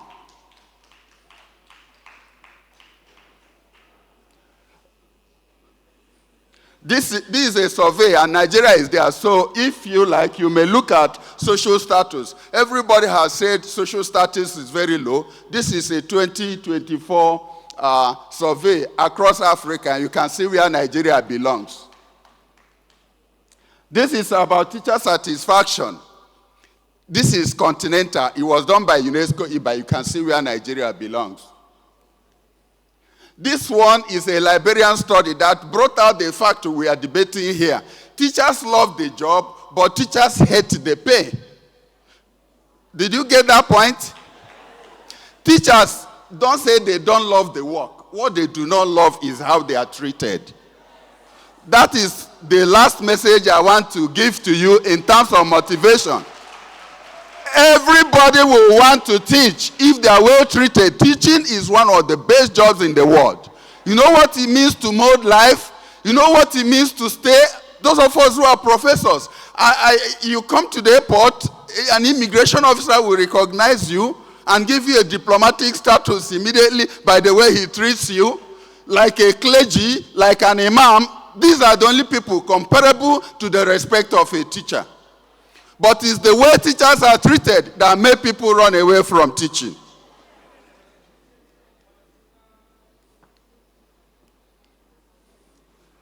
So let me also mention, when I was still in TRCM, when there was this professional allowance introduced, teachers that came to register tripled, just because there is an allowance now for TRCM certificate. What is it telling you?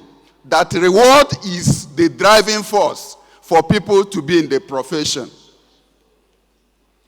I also know a similar upsurge happened when they now knew that teachers will retire at 65.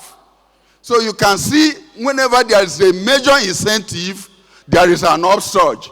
Those who were hiding will now come up and show themselves and say, me too, I'm a teacher. Finally, let me also mention the awards that took place today. We've been citing it continentally. Nigeria has been leading with Ghana. These two countries have been leading in the continent for national honors for teachers. And today, Nigeria has taken it to a higher level. And I'm sure Nigeria, with what happened today, has become the undisputed. Because when we were in Ghana, Ajiboye was there, the former registrar, and there was a hot debate about Ghana and Nigeria. Jollof rice, Nigeria. And then teacher was Nigeria and Ghana. After the debate, well, Nigeria won with a slight margin. But with what happened today, Nigeria is undisputed, the winner in honoring teachers at national level. And it is very important. At the African Union level, I'm a member of the team that awards at the African Union level. We award 10,000 US dollars, 10 teachers every year. And what we are doing at African Union is to give an idea, to give inspiration. And I'm happy that Nigeria is taking that. I won't talk about teacher policy, mental health. It has been discussed. So let me go to the last point. Going global. That's where I belong. Part of the strategic vision is that a teacher should not be a local person, a local timid person who cannot talk, who cannot perform, who cannot represent his country. Because education, teaching, and learning doesn't know boundaries or borders anymore. And that's why, like Ronaldo, you see, you have to be grounded locally, you play world class. And I'm talking about teachers without borders. That is part of the strategic vision. Don't think you start and finish in your village. Aim someday to be at head in your state, to be at the head in your country, and someday to be in charge of the continent and to be in charge of the world. And doing so means you have to have the competencies that are required. At the country level, teacher registration is your anchor point. And I'm happy we have a woman on the saddle that is fit and proper. And since she assumed duties, she is doing a turnaround that we are very proud to report outside the country. Beyond the country, the next level is AFTRA. AFTRA is not an NGO. AFTRA was established by ministers of education. And do you know what? Proudly, the minister is the host of AFTRA. Because AFTRA headquarters is in Nigeria. AFTRA headquarters is at the Federal Ministry of Education. And two ministers that were leaders when AFTRA was founded in 2010 was the Minister of Education, Professor Rukayat Ahmed Rufai, and the Minister of Education in South Africa. Because of the role Nigeria played as the first regulator in Africa, and also formation of AFTRA, Nigeria was made a permanent headquarters, academic, and South Africa permanent headquarters admin. So when you are done with TRCN, you have to aspire to come at the continental level.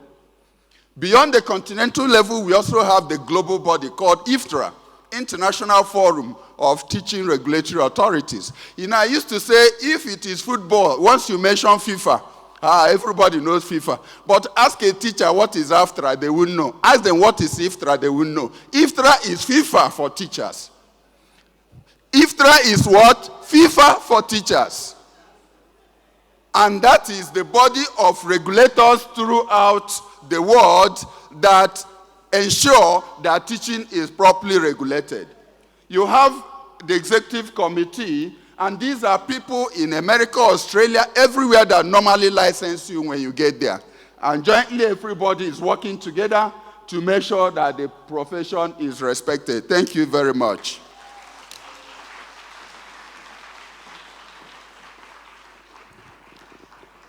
Thank you very much, Professor Steve Nwonkocha. Let's appreciate him once again. Nigeria undisputed. Prof, the ministers want to give you a handshake, please. And yes, you know, this first edition of the National Teachers Summit is just a demonstration that we can do what we say we can do. you know.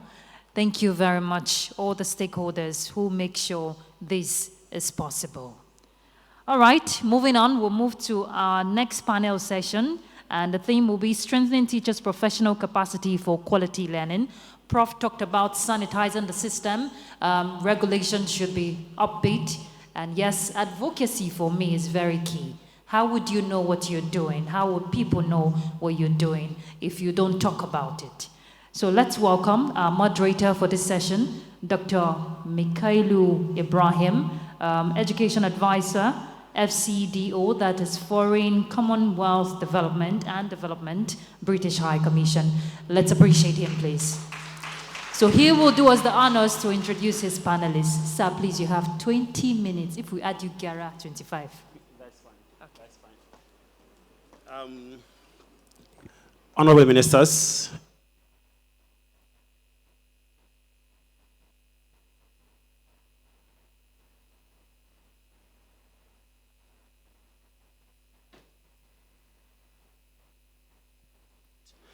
as introduced, my name is Mikhail Ibrahim, Education Advisor with the Foreign Commonwealth and Development Office, FCDO.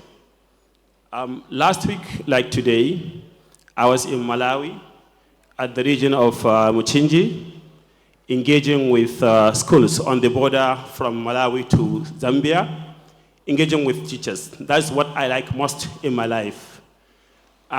Today I'm here with us. Before we start the panel, in a normal day, I wouldn't ask for this, but I observed that in spite of all the vibration from Prof, some participants are a bit sleepy in a way. So may I respectfully ask us to stand up for a classroom activity, an interesting one for 1 minute.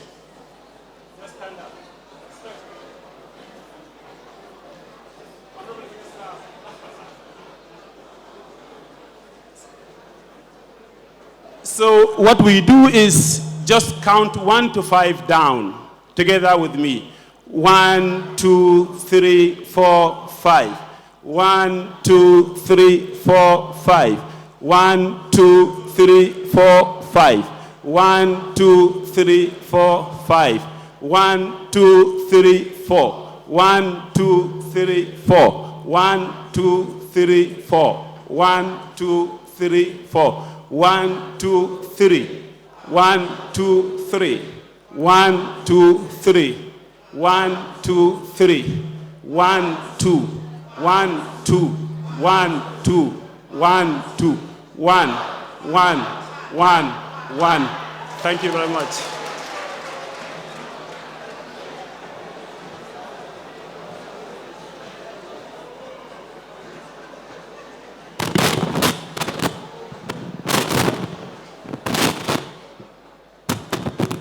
Again, Mikhail Ibrahim, Education Advisor with the Foreign Commonwealth and Development Office, FCDO.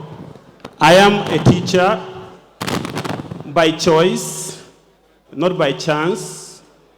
After I finished in secondary school, life offered me 3 options: to be a lawyer, to be a computer scientist, and to be a teacher.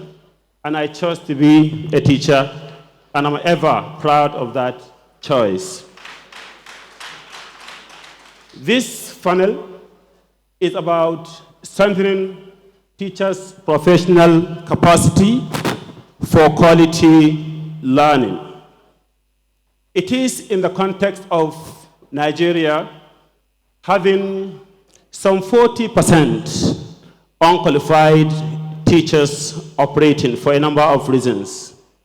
Professor Obanya's presentation talked about trained teachers, qualified teachers, effective teachers, and so on. And then, of course, Prof. Onwachiku's talk about registered and licensed. It is in the context of that that we say that we have some 40% thereabout unqualified teachers operating in the context, and we have to work about that. This is because teachers, unqualified for that matter, are the most important inputs that the school context requires. It is certainly not the building, important as it is. It is not even the instructional materials, important as they are. It is the teacher, because when you have an effective teacher, a teacher who is a leader, I heard the word leadership as part of the presentation of Professor Nwacheku, that kind of teacher can bring everything together. To speak on this panel, we have very distinguished panelists. First, which I will invite, is our able registrar of the Teachers Registration Council of Nigeria, Dr. Barrister Ronke Shayombo.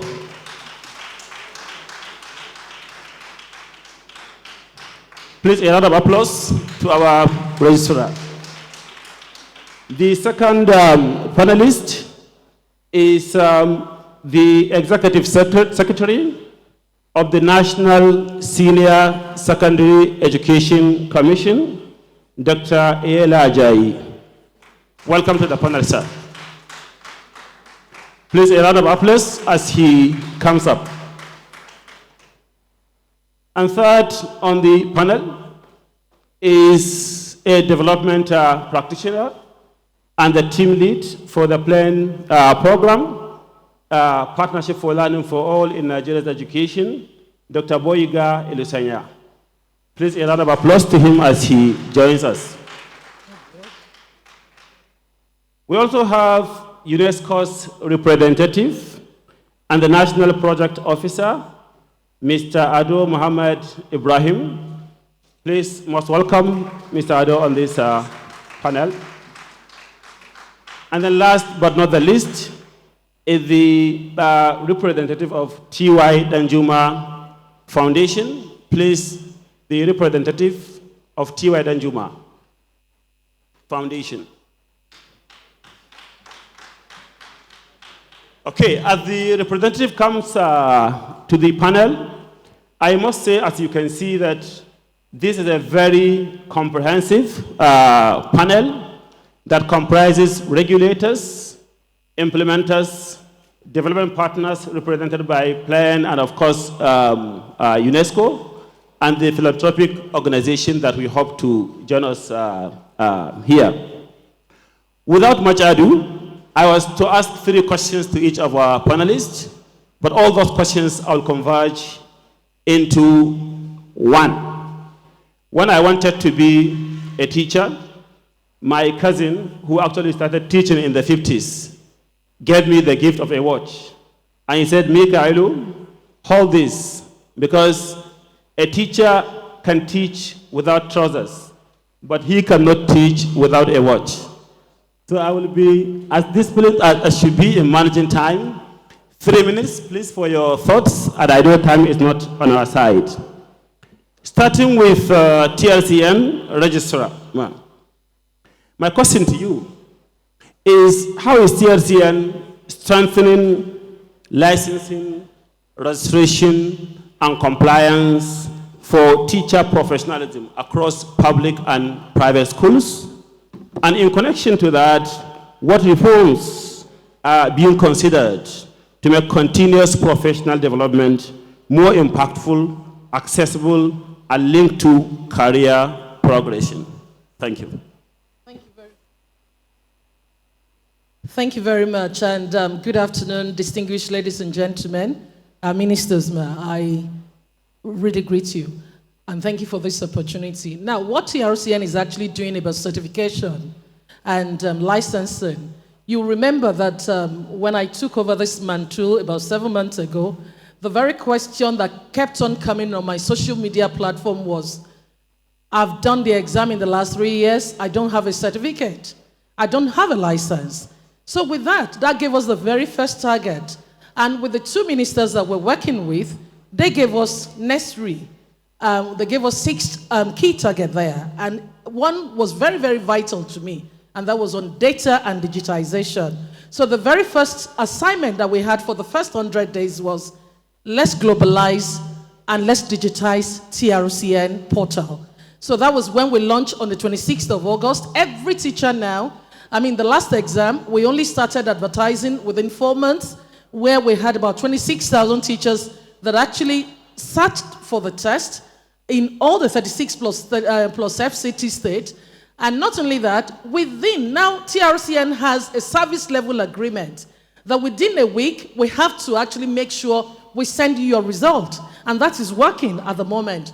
And conveniently now, every teacher do not need to come to our offices or to go to NUT offices, but they can conveniently print out their certificates, they can print out their licenses now, because what you need is that unique PIN number as a teacher. And remember, all the people that passed the exam, what we did was to send them SMS. And we said, congratulations, you've actually passed your PQE exam, and you may now go online to trcn.gov.ng to proceed to the next stage. So that has made life easier. Now, even though all those things are happening, but we still have our problems. Because sometimes the TRCN portal may not be that brilliant, particularly on devices, because we realized that it was a bit heavy on some devices, and that's something we're working with at the moment.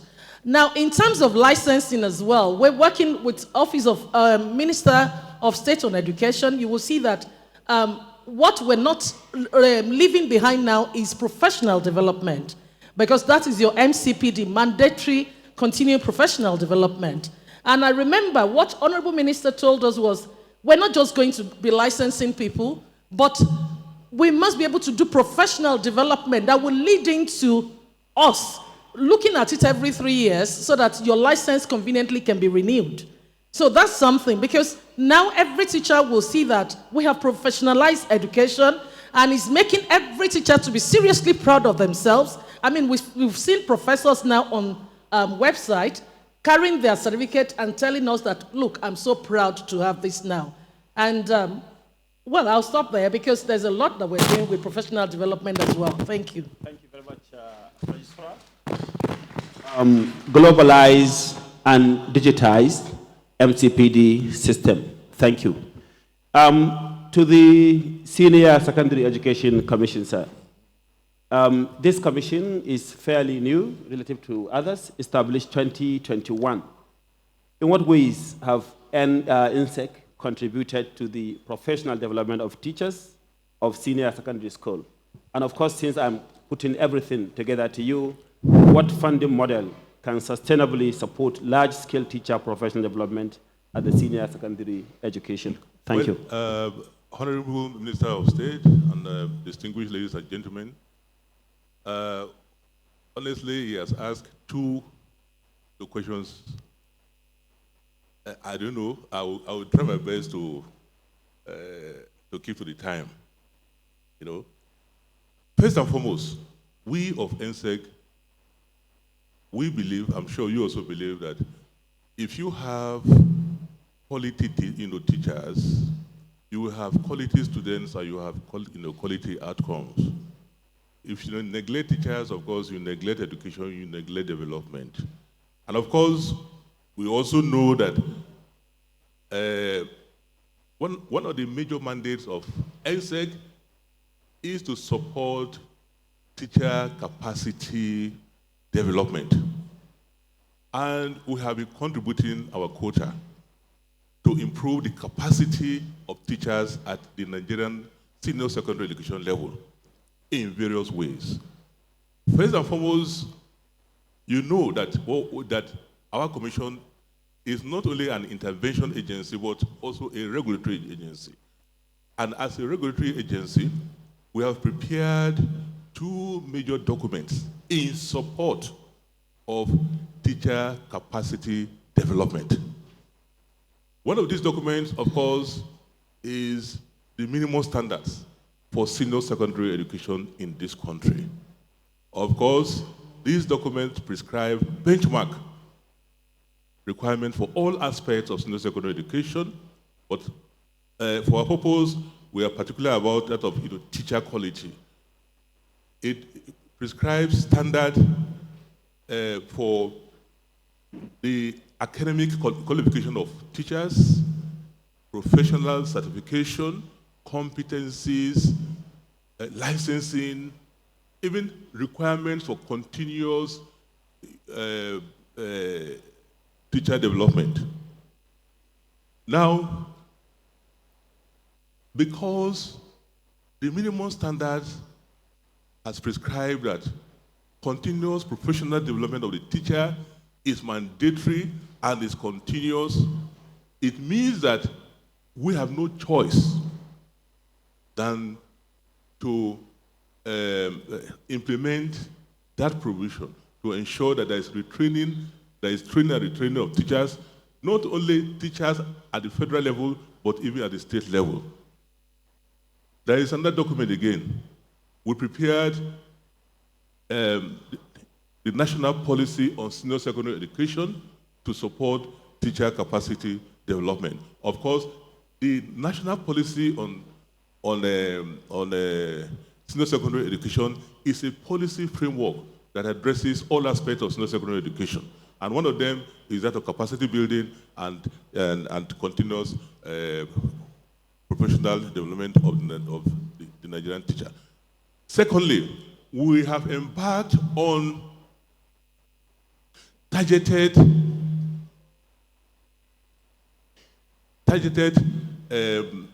teacher capacity development training in certain areas. For instance, in English and mathematics, especially in the area of pedagogical skills, we have also trained our teachers to acquire skills in other areas. For instance, last year, we introduced what we call Grow What You Eat program. That Grow What You Eat program was meant to return school farms to our schools. But we believe that there is no way that program can be successful if we fail to train those who are supposed to implement it. By this, we're talking about the agricultural science teachers. We brought them, we trained them, and they have acquired the skills, and the result we were getting is very, very encouraging. Also, we partnered with the American Embassy, to train our principals and vice principals on leadership skills. We have also partnered with technological firms to integrate ICT into teaching and learning process. For instance, last year, we partnered with Google to train 6,000 teachers on AI-driven approaches in the teaching and learning process. And also, we have also embarked on monitoring and evaluation to schools so that we can track teaching performance in our schools through classroom observations and the student learning outcomes. Now, of course, there are other measures were taken. But on the issue of funding,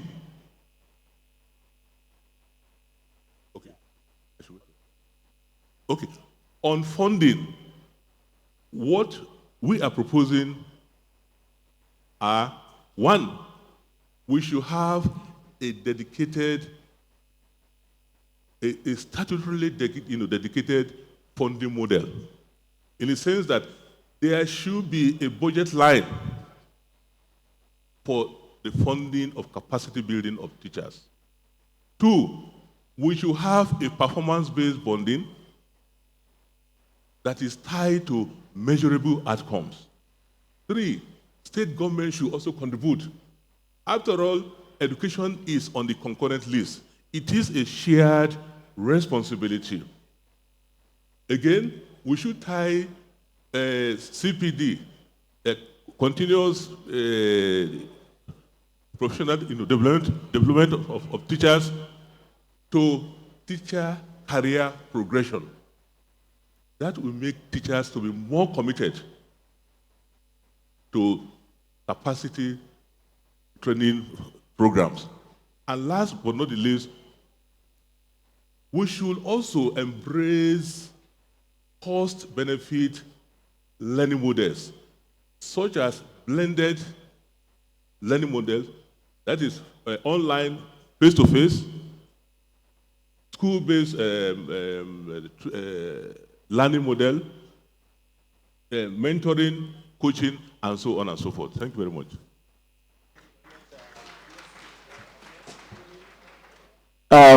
For these thoughts, I really like the starting point.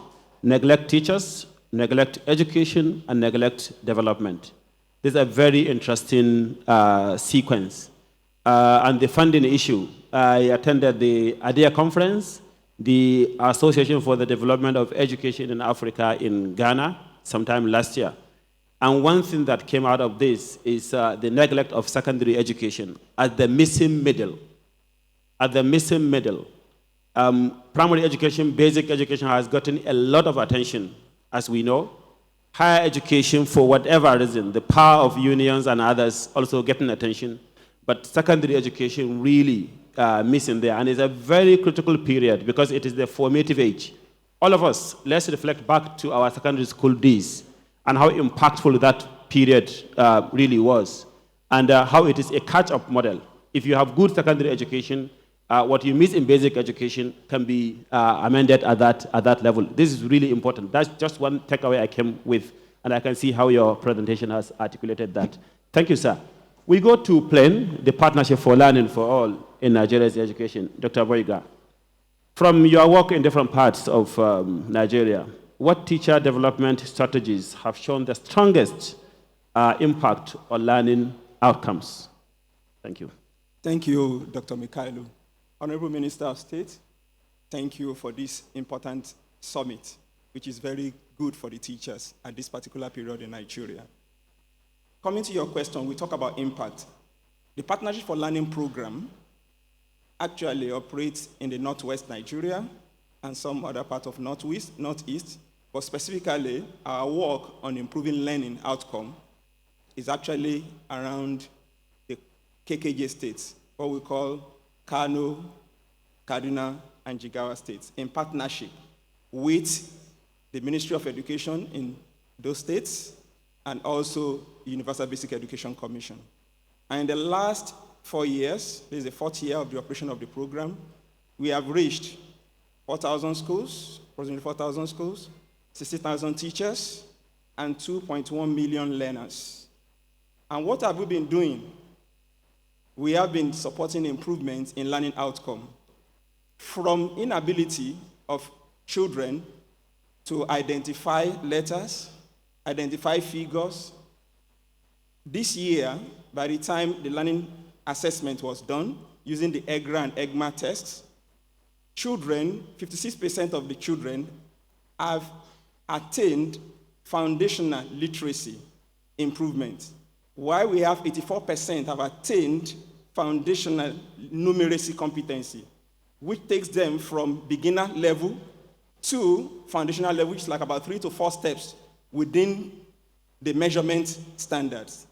Having said that, in terms of the strategy that has worked, 1, plain identify the challenges that the teachers are facing within the school system, and then discover that one missing link, which a number of people have spoken about here, which we actually ended up operationalizing, has to do with mandatory professional development for teachers. They weren't optional during the period since we started. They are sequential, they are scheduled, and they are delivered onto teachers at the appropriate time.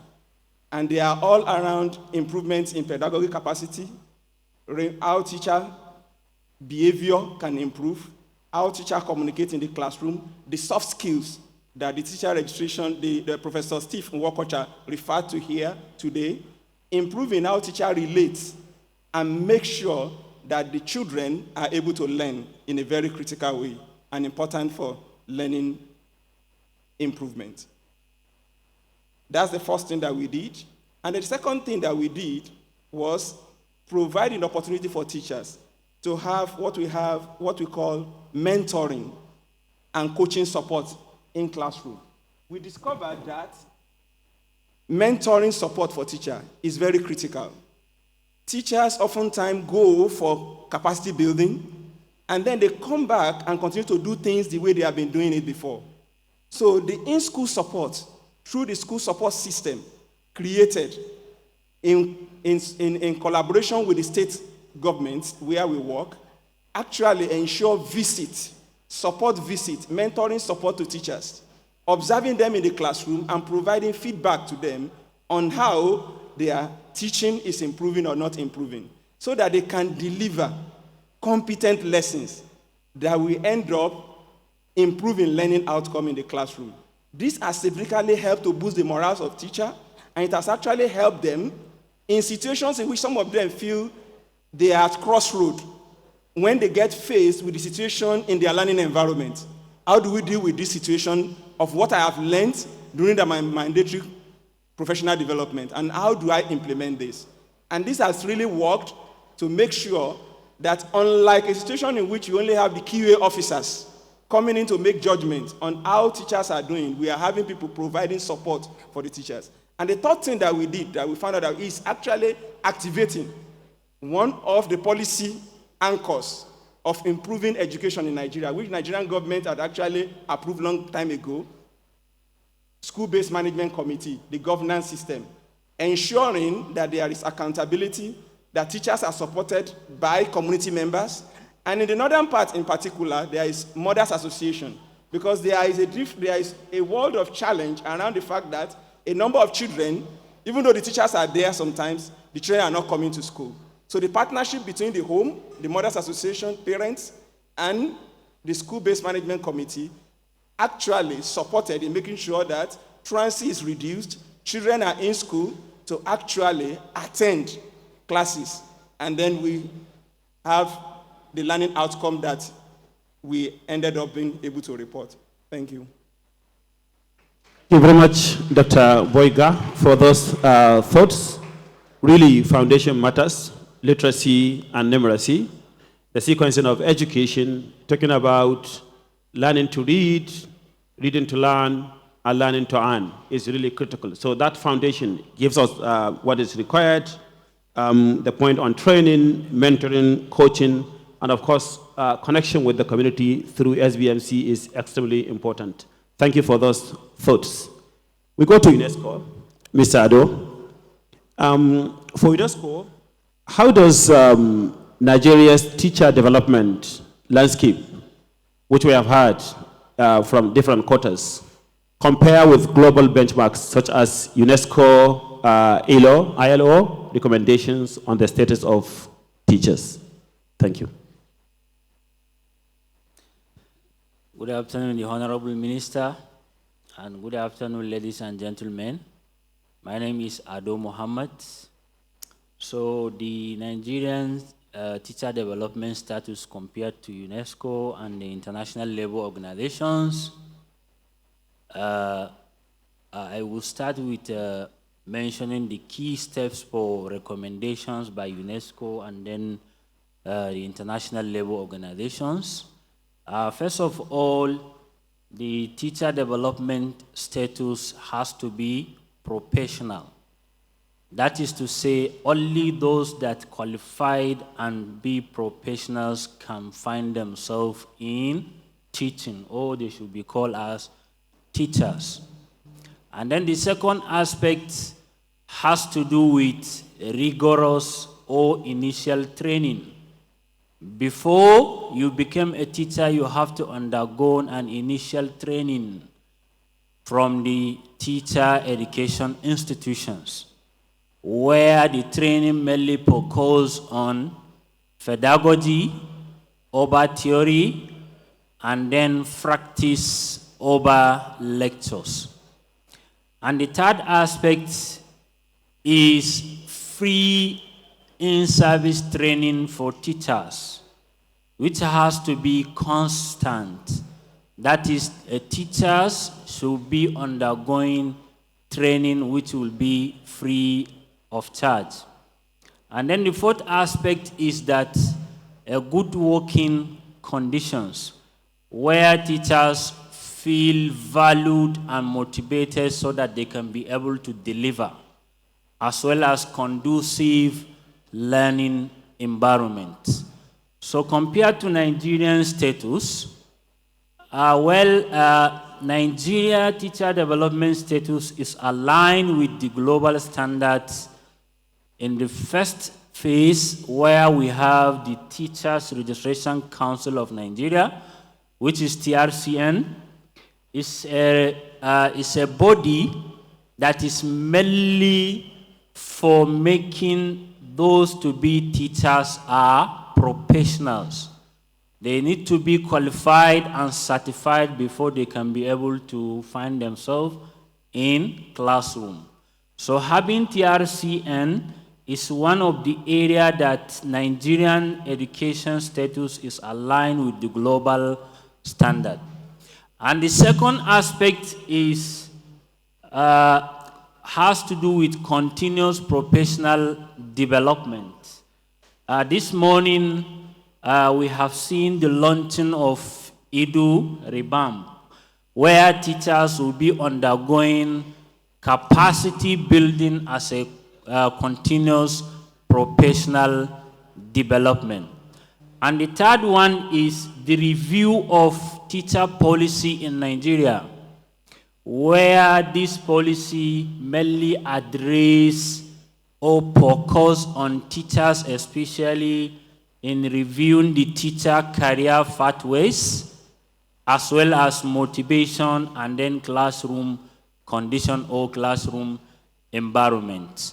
So the only places where, or the only point where Nigeria is not aligning with the global standard is in terms of working conditions for teachers.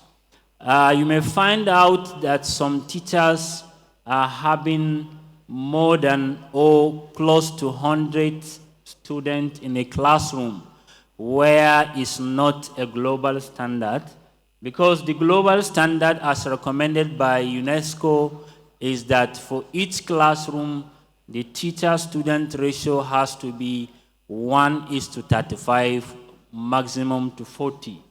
So this is an area where Nigeria need to strategize so that the workload to teachers will be reduced, as well as the overcrowdedness of the classroom will be reduced, so that the teachers can have conducive classroom environment so that they can deliver quality learning. And another area is in terms of training for in-service teachers. You may find out there are some teachers that may spend a lot of years teaching, but they have never undergone an in-service training.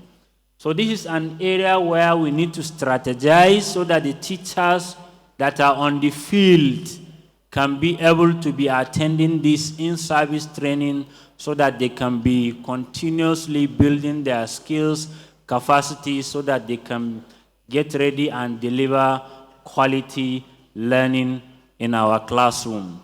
And then the last one, but not the least, it's in terms of motivation. This morning we have seen motivation, because teachers were recognized. So we need to strategize so that these experiences that the teachers have will be recognized, so that they can feel motivated, so that they can deliver and invest more in our classroom. Thank you, and over.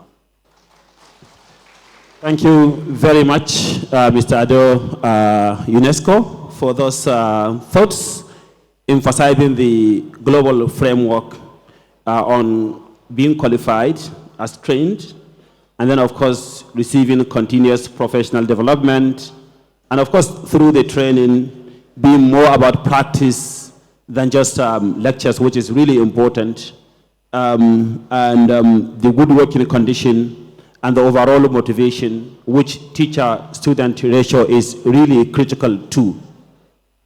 As I sit here, Nigeria actually has some good examples, maybe at one point or the other, to show. I spot Malam Altinde Ndendimahe, sorry for putting you on the spot. As a teacher in 2003 in Sokoto, actually, I was privileged to teach in a model school, and it was based on competitive selection. We had well-furnished staff room with air conditioning and refrigerators, and then I was given a house as a teacher, and in that house I had 24/7 power supply. This was 2003. Back then, I had a fridge, I had a gas cooker in the house. So you can just imagine. Madam Altine, please, can you stand up as a director who was really leading in that school for recognition? It was a good system that motivated all of us. And the student I taught in primary 3 then, I would say 90% or more of them have graduated in very competitive courses across Nigeria. So there are different good models, and there is high retention. Let me just say that I'm still living in the same house. In a working arrangement, there are different good models to see. And many of my colleagues teachers are still there teaching since then, up to now, and we are still relating in that regard. So there are models all over the place to see and replicate on motivation. So we have had our distinguished panelists. The registrar has really kept to time, and she took the first shot. I'm giving her the last chance to give us concluding thoughts in this regard. After all, it is about teachers, and she is the registrar who oversees their professional development. Over to you. Thank you Doctor. very much. If I'm going to talk on professional development, you will see that we can summarize professional development under 3 categories. And I'm talking of pedagogy, the subject knowledge, and the last one is digital literacy. Because if you don't have subject knowledge, then we can do a lot of disservice to our children. But the federal government is actually doing a lot now with subject knowledge. You will see that UBEC has done a lot with lesson plans, and I'm sure NSEC also has that provision, and I'm sure we have something on the pipeline for tomorrow's event.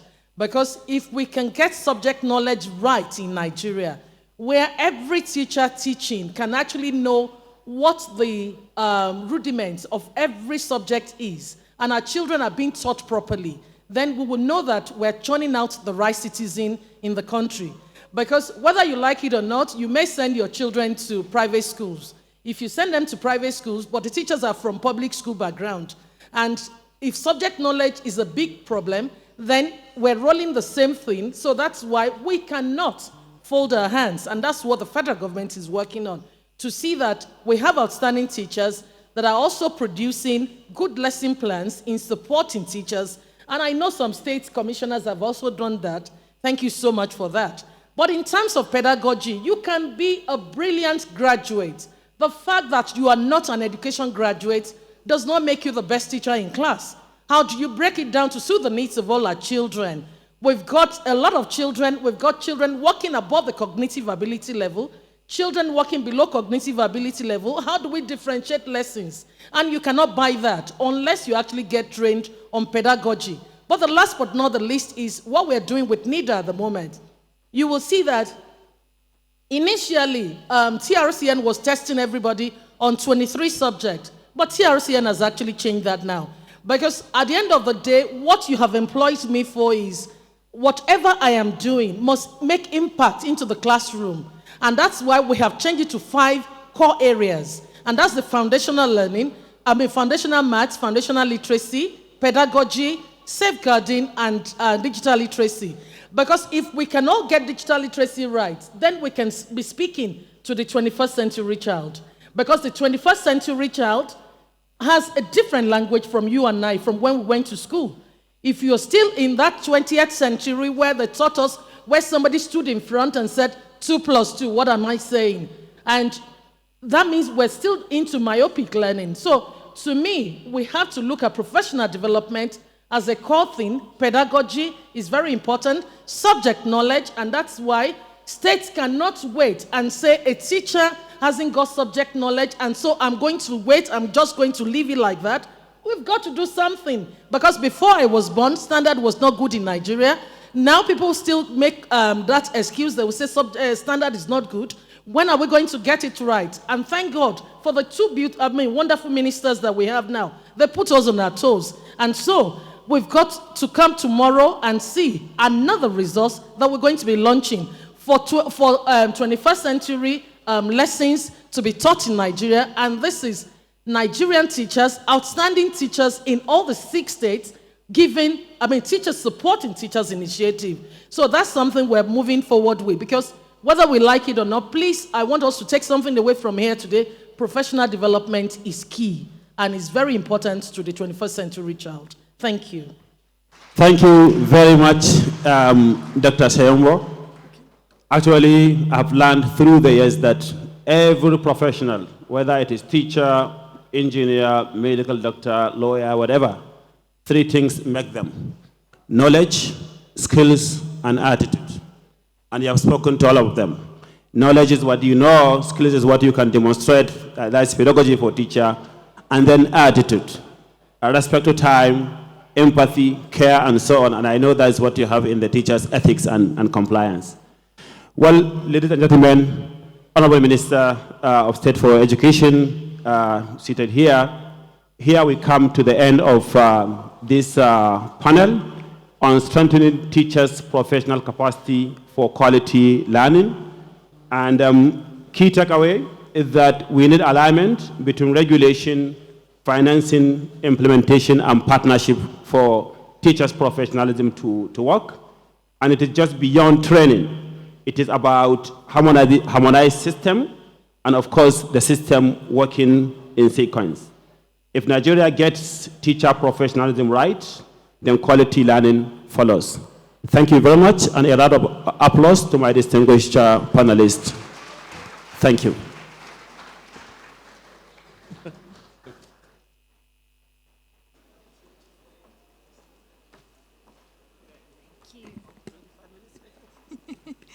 Okay, thank you so much, Dr.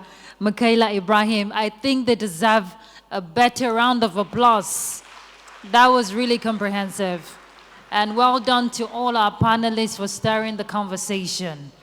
Wow, teachers, are we good to go? Are we good to go?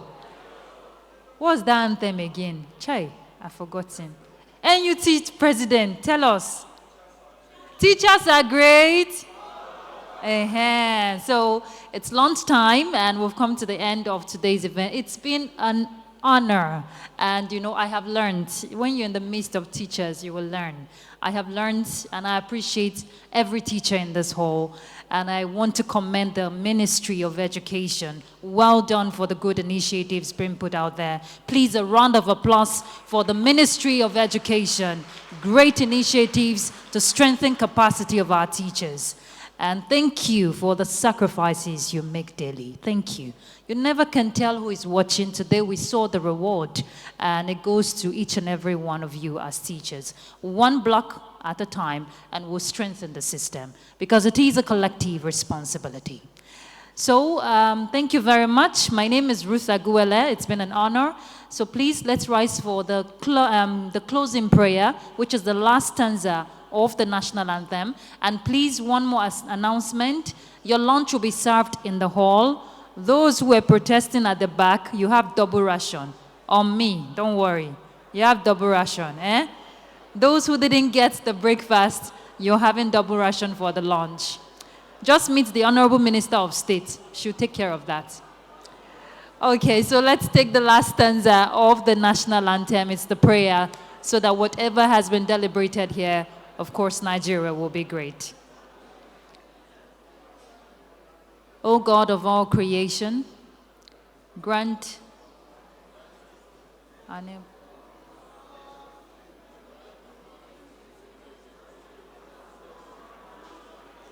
help us to build a nation.